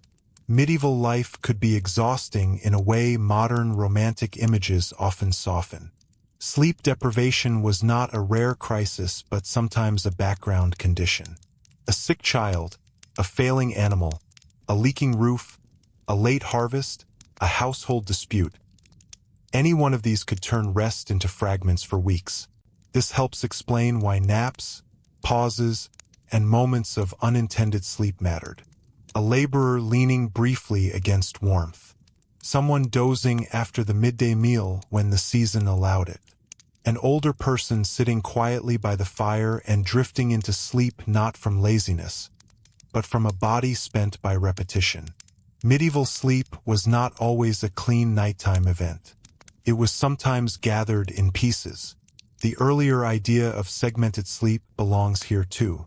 If many people experienced a first sleep and second sleep pattern in parts of medieval and early modern Europe, then waking in the night was not automatically pathology. One might sleep, wake, pray, think, tend the fire, check on a child, speak softly with a spouse, and then return to bed. This rhythm feels strange only because modern industrial expectations made uninterrupted sleep the ideal. In a darker world with fewer rigid mechanical schedules, waking at night could be ordinary. That middle waking may have been one of the most reflective parts of life. Imagine the house quiet, the fire low, everyone else breathing steadily, and a person awake in the middle hours with no screens, no electric distraction, no quick escape from thought. Those hours could be anxious, certainly, but they could also be strangely clear. Plans were made there, regrets visited there, prayers deepened there. Medieval life did not produce modern introspection in the same language, but it certainly produced nighttime thought. For women especially, these hours might hold rare private thinking inside lives crowded by visible labor. For men too, especially those carrying obligations of rent, tools, tenancy, or family responsibility, the middle of the night could become the place where the mind rehearsed tomorrow. A village slept together, but each person still had their own inward darkness. Dreams also fit into this psychological landscape. We often underestimate them because modern life trains us to dismiss them quickly. But in a world shaped by religion, symbolic thinking, and a closer proximity to death, dreams could remain emotionally present through the next day. A dream after a funeral, after a saint's feast, after illness, after hearing strange news, these could linger. Not everyone treated dreams as messages, but few people treated them as nothing. And sometimes sleep failed completely. Insomnia is not a modern invention. Pain, grief, fear, guilt, hunger, pregnancy, age, illness, and uncertainty have always known how to keep human beings awake. The difference was that medieval people interpreted sleeplessness inside a different framework. There was less medical language of sleep hygiene and more moral, spiritual, and practical explanation. One might pray, confess, seek herbal remedies, change bedding, shift routine, or simply endure. A restless night did not become an identity. It became another hardship among many. This is where status mattered again. A wealthier household could buy better bedding, heavier textiles, more secure architecture, and perhaps greater privacy. Curtains around a bed were not only decorative, they helped hold warmth and create a small protected world inside a larger room. A better roof meant deeper sleep. A servant handling certain labor meant less interruption. Comfort was never equally distributed, even in the same village. The contrast between lordly and peasant sleep could be striking, though not absolute. Wealth did not erase anxiety. Lords worried too about inheritance, politics, conflict, reputation, and management. But the physical conditions of rest were often dramatically different. A noble might lie awake in embroidered linen worrying about estate disputes. A peasant might lie awake because the roof dripped directly onto the bedding. Both were real forms of unrest, but they were not the same experience. This difference shaped historical memory. More written sources survive from elites, and so the emotional language of sleep often reaches us filtered through people whose beds were physically better than most. Ordinary villagers left fewer direct records of how it felt to wake cold beside a dying fire. Yet that experience was far more common. History often preserves the carved bedstead and forgets the straw pallet. Even monasteries complicate the picture. Monastic sleep followed rules rather than domestic improvisation. Hours of prayer could interrupt night rest deliberately. Rising in darkness for worship was spiritual discipline, not household accident. Monks and nuns lived inside a structure where sleep was intentionally governed by religious time. This reminds us that medieval sleep was never one single pattern. Village life, noble households, urban homes, and monasteries each shaped night differently. But for ordinary villagers, one of the strongest forces remained simple repetition. The same path to the bed, the same prayer, the same checking of the latch, the same worry over tomorrow's weather, the same sounds of familiar breathing. Repetition made life survivable. People trusted routine because routine reduced uncertainty. Even when the world outside was unstable, the household could still perform its nightly order. There is comfort in that order, but also vulnerability. When routine broke, everyone felt it immediately. A missing person at bedtime, a child not returning, an animal strangely silent. No sound from the neighbor's house where there should have been one. A husband delayed on the road. A daughter in labor elsewhere. Sleep became impossible not because of physical discomfort, but because absence itself entered the room. Shared life means that silence can be louder than noise. And perhaps this is the final thing modern people most misunderstand. Medieval sleep was rarely individual enough to be selfish. One person's rest depended on the condition of many others. You slept because the household was secure enough to permit it. You woke because someone else needed something. You listened because your life was tied to theirs. The village night, then, was not simply darkness between two workdays. It was the hour when the truth of the community became most visible. Who was cared for, who was feared, who was alone, who had enough blankets, who had enough wood, who had someone to wake them if sickness turned dangerous. The bed quietly revealed the entire social order. And on the rare nights when the village was truly still, no bell, no storm, no laboring animal, no crying child, no whispered worry, only the slow breathing of people who had done all they could for one day, that silence itself could feel almost luxurious, as if peace were not the normal condition of life, but a brief and precious visitor that had chosen, for once, to stay until dawn. That kind of peace was often easiest to notice only after it was interrupted. Human beings adapt quickly to ordinary hardship, and medieval villagers were no different.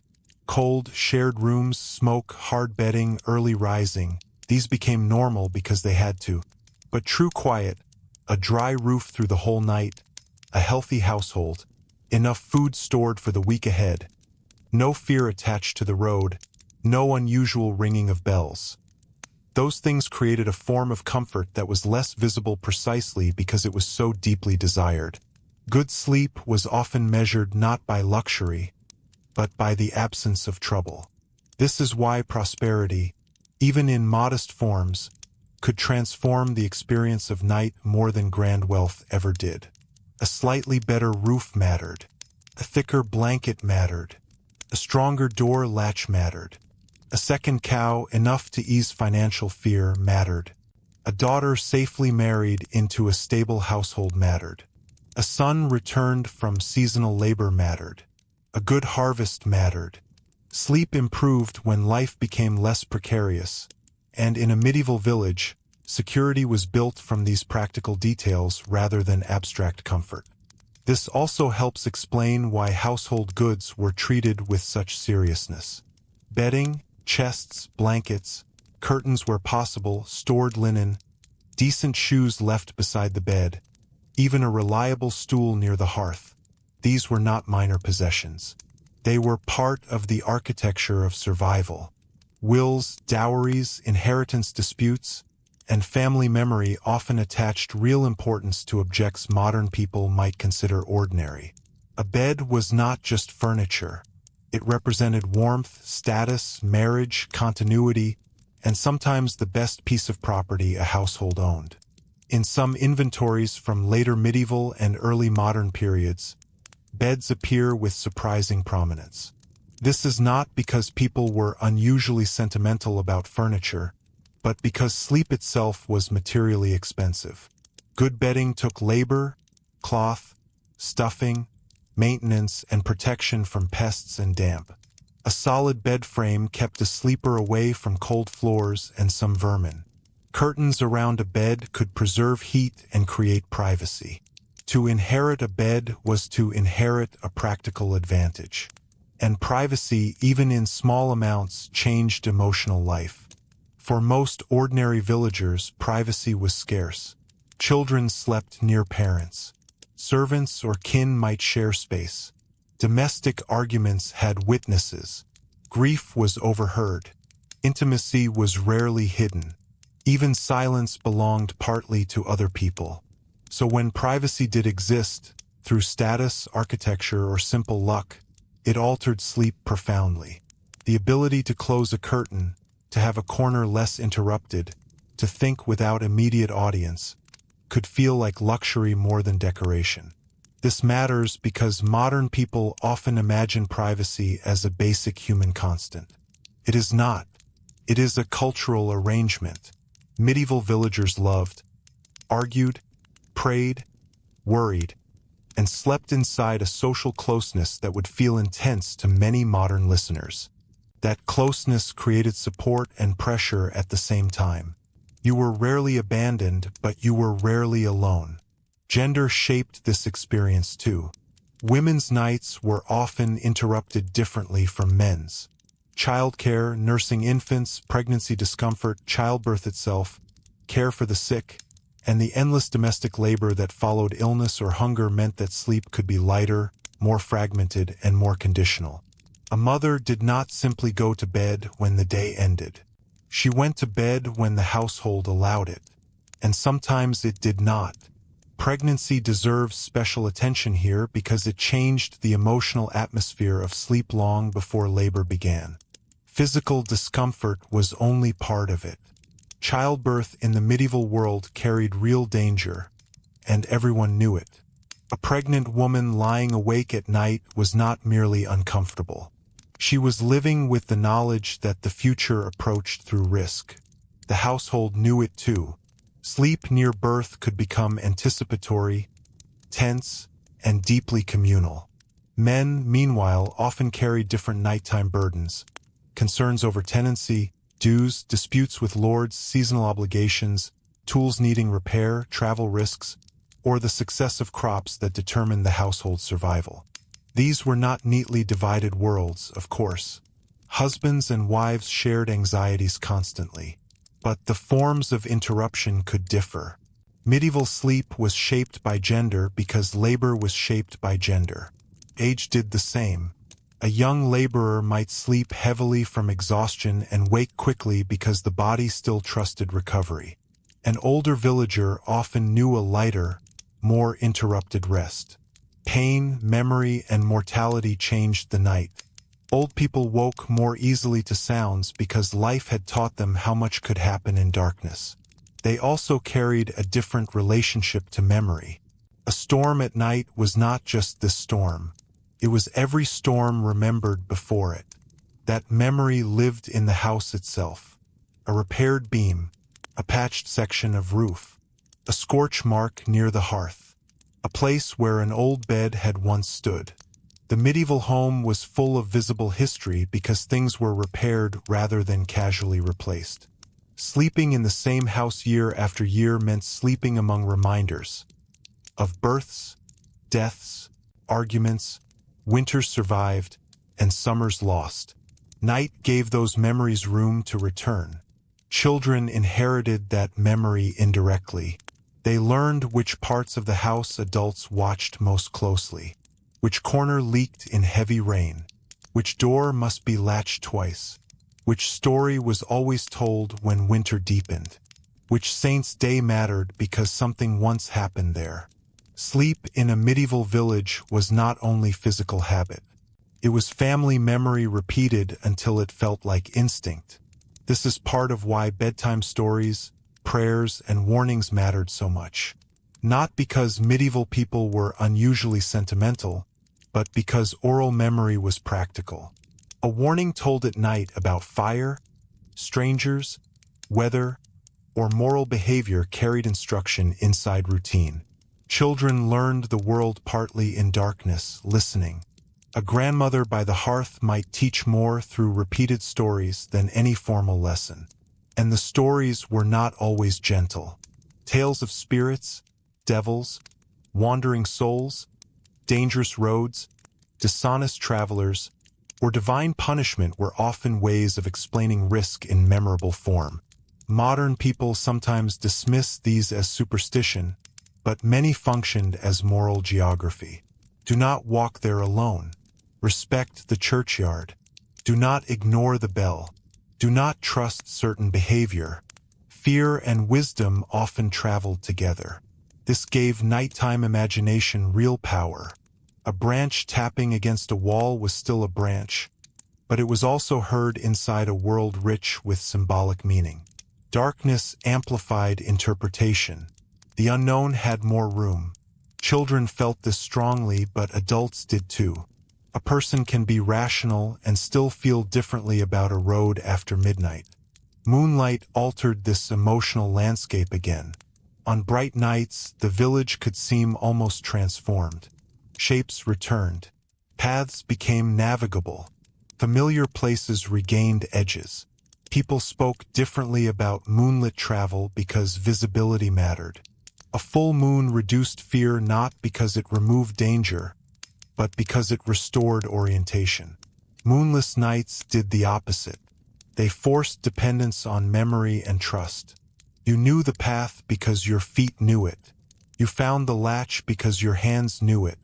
You recognized the household not by sight, but by sound and arrangement. Medieval sleep happened inside this bodily knowledge. People were not merely living in darkness. They were skilled at it. And yet even skill could be defeated by sudden change. A thief, for example, did not need to be common to be feared. Theft of food, animals, tools, or clothing could destabilize a household sharply. A missing chicken was inconvenient. A missing pig could be disaster. Night made such losses possible. Villagers therefore developed habits of checking, listening, and suspicion that modern secure housing often makes unnecessary. The final walk before bed, checking animals, gate, latch, tools, was part of sleep preparation because prevention mattered more than recovery. The same was true for weather preparation. A storm expected by evening changed bedtime completely. Loose items were secured. Roof concerns were discussed. Animals were moved if possible. Children sensed the shift in adult voices before the rain even arrived. Sleep under threat begins long before anyone lies down. There were also nights when people chose not to sleep much at all. Harvest periods could stretch labor deep into darkness, especially when weather created urgency. Bringing grain in before rain mattered more than comfort. The household pushed itself because the cost of delay was too high. Sleep then became strategic rather than restorative, taken where possible, shortened where necessary. The romantic idea of medieval people simply following the sun disappears quickly during harvest. Necessity regularly overruled elegance. Religious vigils created a different kind of chosen wakefulness. Certain feast days, prayer observances, and sacred nights asked people to remain awake for spiritual reasons. This was not the same as insomnia or emergency. It was meaningful interruption. Staying awake could become devotion, discipline, or communal identity. Sleep was not only a biological need, but something that could be morally offered, delayed, or structured. And then there were moments of joy that pushed bedtime aside. Weddings, births safely concluded, feast celebrations, harvest success, long-awaited returns. A house that had known worry could stay awake for happiness too. Laughter at night sounded different because it had earned its place. Medieval life was not a continuous gray line of hardship. Relief could be vivid precisely because difficulty was normal.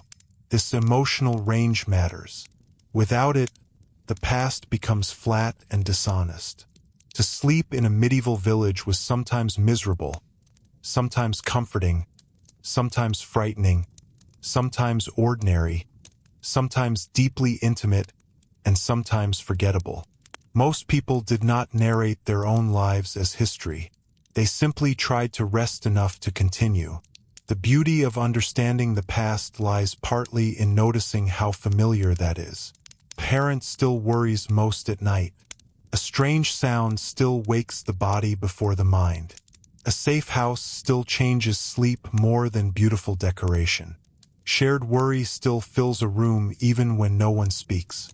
Across centuries, the details differ, but the human structure remains recognizable. Perhaps that is why this topic lingers so strongly. Sleep is intimate. To ask how medieval people slept is really to ask how they trusted, feared, loved, endured, and measured safety. The bed reveals what official records often hide. It shows history at body level. And nowhere is that clearer than in the final moments before sleep itself. When the fire is low, the room has quieted, someone checks once more that the door is secure, a prayer is spoken almost automatically from years of repetition, and outside the village settles under darkness again, waiting for whatever the next night chooses to bring. Those final moments were often more deliberate than modern bedtime. Today, many people fall asleep inside distraction. Light from a screen, unfinished noise from the day, the feeling that sleep is something that simply happens in the background. In a medieval village, the approach to sleep was usually more visible. It involved closure. The day had to be ended properly. Animals checked, tools put away, fire judged, food covered, water placed where it would be needed, children settled, the latch secured. These were not decorative rituals. They were the practical architecture of trust. Without them, rest was harder. A person lying down while wondering whether the chickens were safe, whether rain might enter through the weak part of the roof, whether the embers were banked correctly, or whether tomorrow's bread had been prepared, was not simply trying to relax. Sleep depended on preparation because the household itself was fragile. Peace at night was often something built by the hands before it was granted by the mind. This is one reason evening prayer carried such force. It marked the transition from labor to surrender. In a Christian medieval village, prayer before sleep was ordinary enough to be almost invisible, yet emotionally it could be profound. It was a way of placing the household inside a moral order larger than weather and worry. The prayer might be formal, memorized, brief, or spoken in simple household language. It might be said together or individually, but its purpose was rarely theatrical. It acknowledged what everyone knew. The night could not be fully controlled. That acceptance matters. Modern comfort often depends on the illusion of control locks, medicine, heating, scheduled certainty. Medieval villagers had forms of control, certainly, but they lived much closer to visible unpredictability. A prayer before bed was not a substitute for practical caution. Came after practical caution. The latch was checked first. Then the soul was entrusted. Children learned this rhythm so early that it likely felt inseparable from the idea of night itself. Darkness meant prayer, and prayer meant that the household was ready to rest. Created psychological order. Fear of storms, illness, strange sounds, or stories about the road could be answered not with perfect reassurance, but with structure. Sleep became possible because the unknown had been named and placed somewhere. Even silence after prayer had a different quality. A room full of people settling at once produces its own atmosphere. The last movement of blankets, someone coughing, a final whispered sentence between spouses, the low crack of the fire, a dog shifting near the door, then breathing. Medieval sleep did not begin with solitude. It began with shared quiet. the household crossed into night together. That shared crossing made absence especially sharp. If someone was missing, bedtime changed immediately.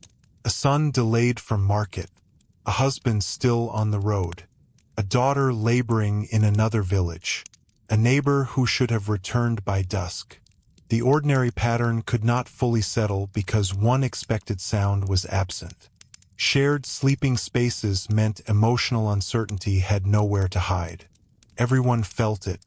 Silence was no longer peace. It became waiting. Waiting, in fact, was one of the great hidden features of medieval nights. Waiting for weather to pass. Waiting for a fever to turn. Waiting for childbirth.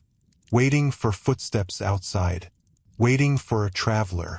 Waiting for dawn because nothing more could be done until light returned. The bed was often where helplessness became most visible. During the day there was labor to perform. At night there was sometimes only endurance. This is why nighttime thoughts could become so large. A worry that seemed manageable in daylight often grew heavier in darkness. Grain stores looked smaller at midnight. Illness felt more final. Regret found quieter access to the mind. Medieval people did not invent anxiety, but they experienced it without many of the distractions modern life provides. A silent room leaves space for memory. Memory itself was often strongest in bed.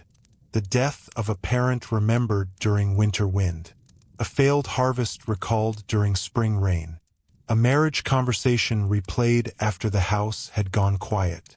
A child's illness from years before returning when another child coughed in the same darkness. The bed gathered memory because it was where movement stopped. Sleep did not erase history. Sometimes it invited it. This was especially true for grief. A widow or widower did not only mourn during formal rituals. Grief returned at night because the body noticed absence physically. The weight missing from one side of the bed. The silence where a familiar cough should have been. The instinct to turn and speak to someone who was no longer there. Medieval mourning was communal and religious, but it was also intimate in these ordinary domestic ways. Night remembered the dead with extraordinary precision. Children understood grief through those same physical changes. They noticed rearranged bedding, altered voices, adults speaking more softly, the different use of a room. Shared sleep meant they lived close to emotional truth. Medieval childhood was not protected from sorrow by architectural distance. It was taught how to live beside it. There is something deeply revealing in that. The village house was not arranged to hide life's harder realities from children.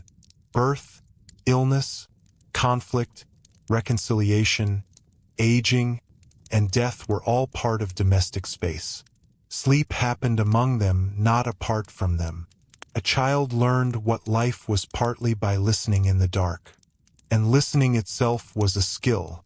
People today often think of silence as emptiness, but medieval villagers knew silence as information. They knew what the house normally sounded like, which board creaked, which animal shifted at what hour, how rain usually struck the roof, what wind from the east felt like compared to wind from the west. They listened not because they were poetic, but because familiarity was a form of security. That skill made small changes meaningful. A silence where there should have been sound. A sound where there should have been silence. A horse restless too late. Dogs barking in the wrong direction. These details moved people from sleep to alertness quickly because the body recognized disorder before the mind explained it. This is another reason why the medieval night felt morally alive. Darkness did not erase the world. It sharpened attention to it. One listened more carefully because sight was limited. That sensory dependence shaped emotional life. Fear was often auditory first. The same principle applied to weather. People sleeping under thatch and timber did not experience weather as background scenery. They knew the sound of harmless rain and the sound of dangerous rain. They knew the pressure of snow, the violence of sudden wind, the wrong silence before a storm. A person who had once lost part of a roof never heard heavy weather casually again. And when weather failed entirely, during drought, for example, sleep changed in another direction. No storm, no rain, only long warm nights and the growing knowledge that the fields were suffering. Here the absence of sound became the problem. No rain on the roof, no relief, just stillness and the thought of what that stillness might cost months later. This is why the emotional life of sleep was tied so tightly to agriculture. A villager did not separate bedtime from the field. The field entered the bed through worry. Too much rain, too little rain, late frost, weak animals, uncertain seed. These followed people into darkness. The body might lie still, but the household economy remained awake. Marriage conversations often lived here too, in the quiet after children slept. Dowries, arrangements, future labor, land use, kin obligations. Many of the most important family decisions were not made in public speeches but in low voices at night. The bed was a place of planning as much as resting. This is one reason intimacy in the medieval world cannot be reduced to romance. Shared sleep meant shared governance of life. Even small tendernesses mattered more in such a world. Adjusting a blanket over a sleeping child. Leaving the warmer side of the bed to an older parent. Sitting awake with someone feverish. Saying little but staying present. These acts rarely survive in written history, yet they were probably among the strongest forms of love people experienced. Night made care visible because comfort was never automatic. And discomfort made kindness legible. If warmth is scarce, sharing it means something. If sleep is fragile, protecting someone else's rest means something. If illness threatens, sitting awake means something. Medieval domestic life could be harsh, but precisely because it was harsh, ordinary acts of gentleness carried real weight. The history of sleep is also the history of care.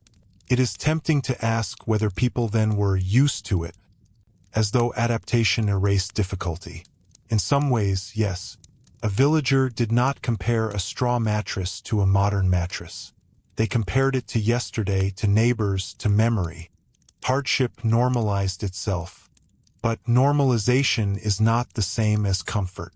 People still preferred warmth to cold, quiet to alarm, health to sickness, peace to fear. They did not need modern standards to recognize relief. This is why feast days and holy nights could feel so different.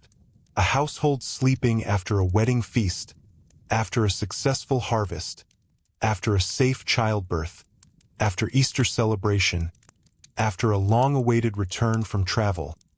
These nights carried a different texture. Tiredness was still there, but it was softer. Laughter lingered. Hope made the room lighter even before dawn. The same bed could feel transformed by the knowledge that, for one evening at least, life had tilted toward abundance rather than survival. And abundance did not have to mean wealth. Sometimes it meant simply enough. Enough bread, enough wood, enough health, enough peace between family members, enough certainty to let the mind unclench. Good sleep often begins there. That may be the deepest lesson hidden inside medieval nights. People did not dream first of luxury. They dreamed of enough. Enough warmth to sleep without shivering. Enough trust to close the eyes fully. Enough food that tomorrow did not feel like threat. Enough safety that the bell would remain silent until morning. Enough stability that a child could sleep without learning fear too early. In that sense, the medieval village bed becomes one of the clearest windows into ordinary human life. It strips history of pageantry. Kings, wars, and politics matter, but eventually everyone returns to the same vulnerable act. Lying down in the dark and hoping the world will remain kind until dawn. And in a village where roofs leaked, fires threatened, children coughed, winters lingered, and the church bell could change everything before sunrise. That hope was never sentimental. It was practical, repeated, and quietly brave. Because every night, no matter how ordinary, asked the same question. Have we done enough to make it safely to morning? And every morning, when light returned through the cracks in the wall and the house slowly began to move again, the answer, at least for one more day, was waiting there. And every morning, when light returned through the cracks in the wall and the house slowly began to move again, the answer, at least for one more day, was waiting there. That may be the most honest way to understand what it was like to sleep in a medieval village. Not as a fairy tale of peaceful rustic life, and not as a simple catalogue of misery, but as a nightly negotiation between vulnerability and endurance. The bed was never just a place to rest. It was where the realities of the entire world arrived most quietly. Weather, hunger, marriage, childbirth, faith, old age, grief, community, and the uncertain promise of tomorrow. A medieval villager did not go to sleep thinking they were living inside history. They were thinking about whether the roof would hold, whether the child's fever would break, whether there was enough grain left, whether the cow would survive the winter, whether the road was safe for someone still not home. Sleep happened inside those thoughts, not outside them. And yet, within all that uncertainty, there was also something remarkably familiar. The relief of hearing a loved one come safely through the door before night. The instinct to check on a sleeping child one more time. The comfort of familiar breathing in the dark. The strange enlargement of worries after midnight. The way a house feels different when everyone in it is finally asleep. The hope that tomorrow will be ordinary in the best possible sense. Across centuries, those feelings have changed less than we might think. What has changed are the materials around them. Softer beds, warmer rooms, stronger walls, better medicine, electric light, locks that hold more reliably, distance from animals, from open flame, from the raw uncertainty of weather. Modern sleep often feels private because so much danger has been moved farther away. But for medieval villagers, danger remained close enough to hear. That closeness made sleep more communal, more practical, and in some ways more honest. Rest was not taken for granted because it could not be. Peace at night had to be made, through labor, preparation, prayer, and trust in the people nearby. Comfort was rarely perfect, but it was meaningful because it was earned. Even the smallest details mattered. A dry blanket, a warm ember preserved until morning, a secure latch, a quiet animal in the stable, a bell that did not ring unexpectedly in the dark. These were not trivial comforts. They were signs that life, for now, was holding together. And perhaps that is why medieval sleep tells us so much about medieval life itself. If you want to understand an era, look at how people rested. Look at what interrupted them. Look at what they feared at night. Look at what allowed them, finally, to close their eyes. There you often find the truth more clearly than in palaces or battlefields. In the village house, under a thatched roof, beside a fading hearth, history became intimate. It was felt in cold fingers, in shared blankets, in whispered prayers, in the sound of rain, in the weight of another winter, and in the simple act of waking again. For most people in the medieval world, greatness was not glory. It was continuity, to keep the household going. To keep children fed, to survive the season, to rise when the bell called, to sleep when sleep was possible, to make it quietly and without applause, from one morning to the next. That was the real achievement. And so, when we imagine the medieval village at night, perhaps the truest image is not dramatic at all. Not a haunted road, not a castle silhouette, not some exaggerated darkness from legend. Just a small house settling into silence. Smoke in the rafters, straw underfoot, a mother half awake beside a child, a father listening once more to the wind against the wall.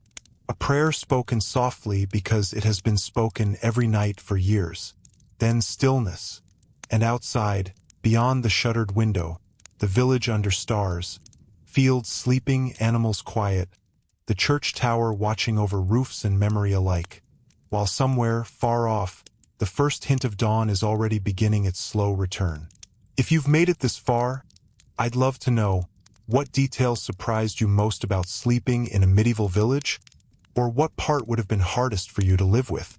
And if you enjoy these quiet journeys into the past, stay with us. There are many more forgotten nights in history still waiting to be understood. Until next time, rest well.